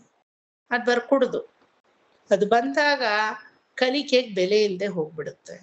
ಹಾಗಾಗಿ ನೀವು ಅರ್ಥ ಮಾಡ್ಕೊಂಡಿದ್ದೀರಾ, ಅದನ್ನ ಇನ್ನು ಸ್ವಲ್ಪ ಪರಿಪಕ್ವತೆ ಮಾಡಬೇಕಾದ್ರೆ ನೀವು ನನಗೆ ಕಳಿಸ್ಲೇಬೇಕು. ಕಳಿಸಿ, ಆಗತ್ತೆ ಕಳಿಸಿ. ತಪ್ಪಾದ್ರೂ ಪರವಾಗಿಲ್ಲ, ನೆನೇನ್ ಕೋಲ್ ಎತ್ಕೊಂಡು ಬಂದು ಹೊಡಿತೀನ ನಿಮ್ಮನ್ನ? ಹೊಡೆದಿದ್ರು ಪರವಾಗಿರ್ಲಿಲ್ಲ ಸರ್, ಮಾತಾಡ್ಬಿಡ್ತೀರಲ್ಲ ಎಲ್ಲಾರ ಮುಂದೆ, ಅದೇ ಬಂದಿರೋದು. ಆಮೇಲೆ ಪ್ರೈವೇಟ್ ಆಗಿ ಫೋನ್ ಮಾಡಿ ಬೈದ್ರು ಪರವಾಗಿಲ್ಲ, ಆದ್ರೆ ಎಲ್ರ ಮುಂದೆ ಹೇಳ್ಬಿಡ್ತೀರಲ್ಲ, ಅದೇ ಬಂದಿರೋದು. ಎಷ್ಟೋ ಜನ ಅದು ಹೇಳ್ತಾರೆ, ಸರ್ ನೀವು ಫೋನ್ ಮಾಡಿ ಬೈರಿ ಪರವಾಗಿಲ್ಲ, ಗ್ರೂಪಲ್ಲಿ ಬೈಬೇಡಿ, ಮಾನ ತೆಗಿಬೇಡಿ ಅಂತ. ನಾ ಹೇಳ್ತೀನಿ, ಗ್ರೂಪಲ್ಲಿ ಹೇಳಿದ್ರೇನೆ ನೀವು ಮಾಡೋದು, ಇಲ್ದಿದ್ರೆ ನೀವು ಮಾಡಲ್ಲ, ಅದಕ್ಕೆ ಗ್ರೂಪಲ್ಲಿ ಹೇಳೋದು ಅಂತ. ನಾನ್ ಬೈಯೋದು ಇಲ್ಲ, ನೀವು ತಪ್ಪು ಮಾಡಿದ್ರು ನಂಗೆ ಪರವಾಗಿಲ್ಲ, ನಿಮ್ ಪ್ರಯತ್ನ ನನಗೆ ಮುಖ್ಯ. You have involved in this, ಪ್ರಯತ್ನ ಪಟ್ಟಿದ್ದೀರಾ, ಇಷ್ಟು ನನಗೆ ಮುಖ್ಯ, ಅದಕ್ಕೋಸ್ಕರ ಕಳಿಸ್ಕೊಡಿ, ಏನು ಪ್ರಾಬ್ಲಮ್ ಇಲ್ಲ, ಆಯ್ತಾ? ಸೊ ನೆಕ್ಸ್ಟ್ ಚಾಪ್ಟರು ಏನೆಲ್ಲ ಮಾಡ್ತೀನಿ ಅಂತ ಸುಮ್ಮನೆ ಬ್ರಷ್ ಅಪ್ ಮಾಡಿ ಹೇಳ್ತೀನಿ, ಯಾಕಂದ್ರೆ ಕಮ್ಮಿ ಟೈಮ್ ಇದೆ. ಮುಂದಿನ ಕ್ಲಾಸು ಫ್ರೆಶ್ ಆಗಿ ವಿ ವಿಲ್ ಟೇಕ್ ಅಪ್ ದಶಮೋಧ್ಯಾಯ, ದ್ವಿತೀಯ ಸ್ಕಂದೆ ಕಳಿಸ್ಬೇಕಾದ್ರೆ ನೀವು ಅದು ಚತುಶ್ಲೋಕಿ ಚಾಪ್ಟರ್ 2 ಅದು ಹೇಳಿದಿರಲ್ಲ, ಅಲ್ಲಿಂದ ಅಹಮಗ್ರೆ ಅಲ್ಲ, ಅದರಿಂದ ಶುರು ಮಾಡಿ ಕಳಿಸ್. ಅದರಿಂದ ಅಥವಾ ಅದಕ್ಕೆ ಹಿಂದಿನಿಂದಾನೇ ಶುರು ಮಾಡಬಹುದು, ನೋ ಪ್ರಾಬ್ಲಮ್. ನಾನು ಯಾರು, ನನ್ನ ಇರುವಿಕೆ ಎಂತಹದ್ದು, ನನ್ನ ಪರಾಹವ ರೂಪಗಳು ಎಂತದ್ದು ಅಂತ ಬ್ರಹ್ಮದೇವ ಕೇಳ್ತಾನೆ, ಅಲ್ಲಿಂದಾನೇ ಶುರು ಮಾಡಬಹುದು. ಎಲ್ಲಿಂದಾದ್ರೂ ಶುರು ಮಾಡಿ, ಒಟ್ನಲ್ಲಿ ಆ 4 ಚತುಶ್ಲೋಕಿ ಭಾಗವತದ 4 ಕಾನ್ಸೆಪ್ಟು ಅದ್ರಲ್ಲಿ ಅಡಗಿರ್ಬೇಕು. ಸೊ ನೆಕ್ಸ್ಟ್ ಚಾಪ್ಟರು ಕ್ಯಾಂಟೋ 2 ಚಾಪ್ಟರ್ 10 ಅಲ್ಲಿ 10 ಲಕ್ಷಣಗಳು, ಭಾಗವತ ಲಕ್ಷಣಗಳು, ದಶಲಕ್ಷಣಗಳು ಅಂತ ಹೇಳ್ತೀವಿ. ಸರ್ಗಂಚ ವಿಸರ್ಗಂಚ ಸ್ಥಾನಂ ಪೋಷಣಂ ಊತಯಃ ಮನ್ವಂತರಾಣಿ ಈಶಾನುಕಥ ನಿರೋಧಂ ಮುಕ್ತಿ ಆಶ್ರಯ ಅಂತ ಹೇಳಿ 10 ಲಕ್ಷಣಗಳನ್ನ ಹೇಳಲ್ಪಟ್ಟಿದೆ. ಓರ್ವ ಭಾಗವತೋತ್ತಮನ ಲಕ್ಷಣಗಳು 10, ಆ ಭಾಗವತೋತ್ತಮ ಕೈಯಾಳುವಂತಹ ಭಾಗವತದ ಲಕ್ಷಣಗಳು 10. ಆ 10 ಲಕ್ಷಣಗಳು ಏನು ಅಂತ ಸುಮ್ಮನೆ ಹೆಸರು ಹೇಳಿದ್ರೆ ಯಾರಿಗೂ ಗೊತ್ತಾಗಲ್ಲ. ಆದ್ರೆ ಅದರಲ್ಲಿ ಆ 10ನೇ ಲಕ್ಷಣ ಆಶ್ರಯ ಅನ್ನೋದೇ ಎಲ್ಲದಕ್ಕಿಂತ ಪ್ರಧಾನವಾದದ್ದು. ಆ 10ನೇದು ಅರ್ಥ ಆಗ್ಬೇಕಾದ್ರೆ ಈ 9 ಚೆನ್ನಾಗಿ ಅರ್ಥ ಆಗಿರ್ಬೇಕು. ಈ 9 ಯಾವುದು ಇಂಪಾರ್ಟೆಂಟ್ ಅಲ್ಲ, ಆದ್ರೆ ಆಶ್ರಯ ಅನ್ನೋ 10ನೇದು ಅರ್ಥ ಆಗ್ಬೇಕಾದ್ರೆ ಮುಂಚೆ ಆ 1ನೇದ್ರಿಂದ 9ವರೆಗೂ ಚೆನ್ನಾಗಿ ಅರ್ಥ ಮಾಡ್ಕೊಂಡಿರ್ಬೇಕು. ಈ ಲಕ್ಷಣಗಳು ಏನು ಅಂತ ಮುಂದಿನ ಕ್ಲಾಸಲ್ಲಿ ನಾನು ಹೇಳ್ತೀನಿ, ಸ್ವಲ್ಪ ಟೈಮ್ ಬೇಕು. ಆಮೇಲೆ ಆದಿದೈವಿಕ, ಆಧ್ಯಾತ್ಮಿಕ, ಆದಿಭೌತಿಕ ಅನ್ನೋದು ತಾಪತ್ರಯವ ಅಥವಾ ತಾಪವಲ್ಲವ ಅನ್ನೋದನ್ನ ಎಕ್ಸ್ಪ್ಲೇನ್ ಮಾಡ್ತೀನಿ. ಫಸ್ಟ್ ಅಂಡ್ ಫಾರ್ಮೋಸ್ಟ್ ನೀವು ಯಾವುದು ಆದಿದೈವಿಕ, ಯಾವುದು ಆದಿಭೌತಿಕ, ಯಾವುದು ಆಧ್ಯಾತ್ಮಿಕ ಅದನ್ನ ತಿಳ್ಕೋಬೇಕು. ನಂತರ ಓರ್ವ ಶಿಶು ತಾಯಿಯ ಗರ್ಭದಲ್ಲಿ ಯಾವ ರೀತಿ ಜನಿಸುವ ಮುನ್ನ ಡೆವಲಪ್ಮೆಂಟ್ ಫೇಸ್ ಅಂತ ಹೇಳ್ತೀವಲ್ವಾ, 5 ದಿನಕ್ಕೆ ನಾವು ಇನ್ನೂ ಭ್ರೂಣ ಬೆಳೆದಿಲ್ಲ, ಬರೀ ಒದ್ದೆತನದಲ್ಲಿದೆ ಅಂತ ಹೇಳ್ತೀವಿ. ಕಲಲಂ, ಭ್ರೂಣಂ ಅಂತ ಎಲ್ಲ ಅದಕ್ಕೆ ಹೆಸರುಗಳಿದೆ, ಮೃತ್ಪಿಂಡಂ ಅಂತ ಎಲ್ಲ ಹೇಳ್ತೀವಿ. ಆ ರೀತಿ ಪ್ರಪ್ರಥಮ ಶ್ರೀಮನ್ನಾರಾಯಣನ ಉತ್ಪತ್ತಿ ಹೆಂಗಾಯಿತು, ಎಲ್ಲ ಆಯ್ತು. ಅವನಿಗೆ ಮನುಷ್ಯ ಸಂಪರ್ಕದಿಂದ ಜನನ ಇಲ್ಲ, ಹಂಗಾಗಿ ತಂದೆ ಇಲ್ಲ, ತಾಯಿ ಇಲ್ಲ.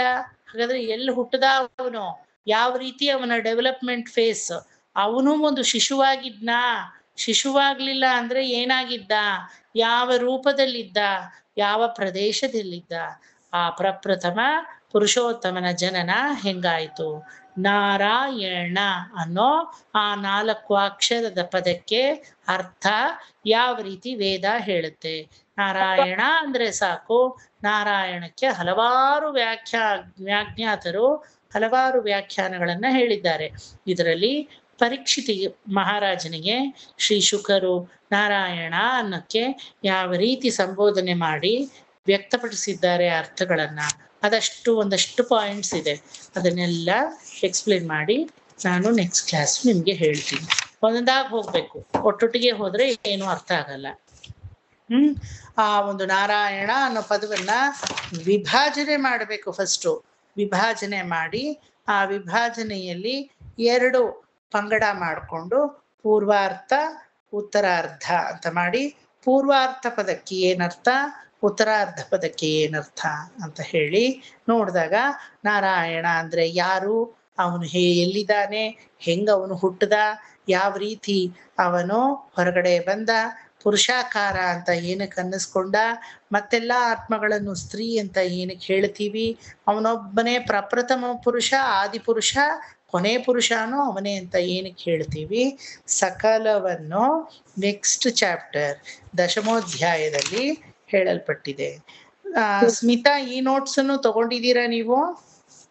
Have you taken this notes? Smita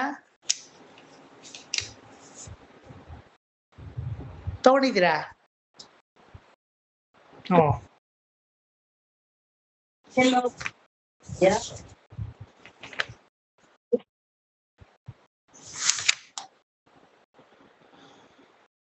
ಅಲ್ಲಿ ಹೆಡ್ಡಿಂಗ್ ಅಲ್ಲಿ ಬರ್ದಿದೀನಿ ನೋಡಿ, ಚಾಪ್ಟರ್ 10 ಕ್ಯಾಂಟೋ 2 ಅಂತ ತಗೊಂಡಿದ್ದೀರಾ? ಅಜ್ಜಯ ಇತ್ತು.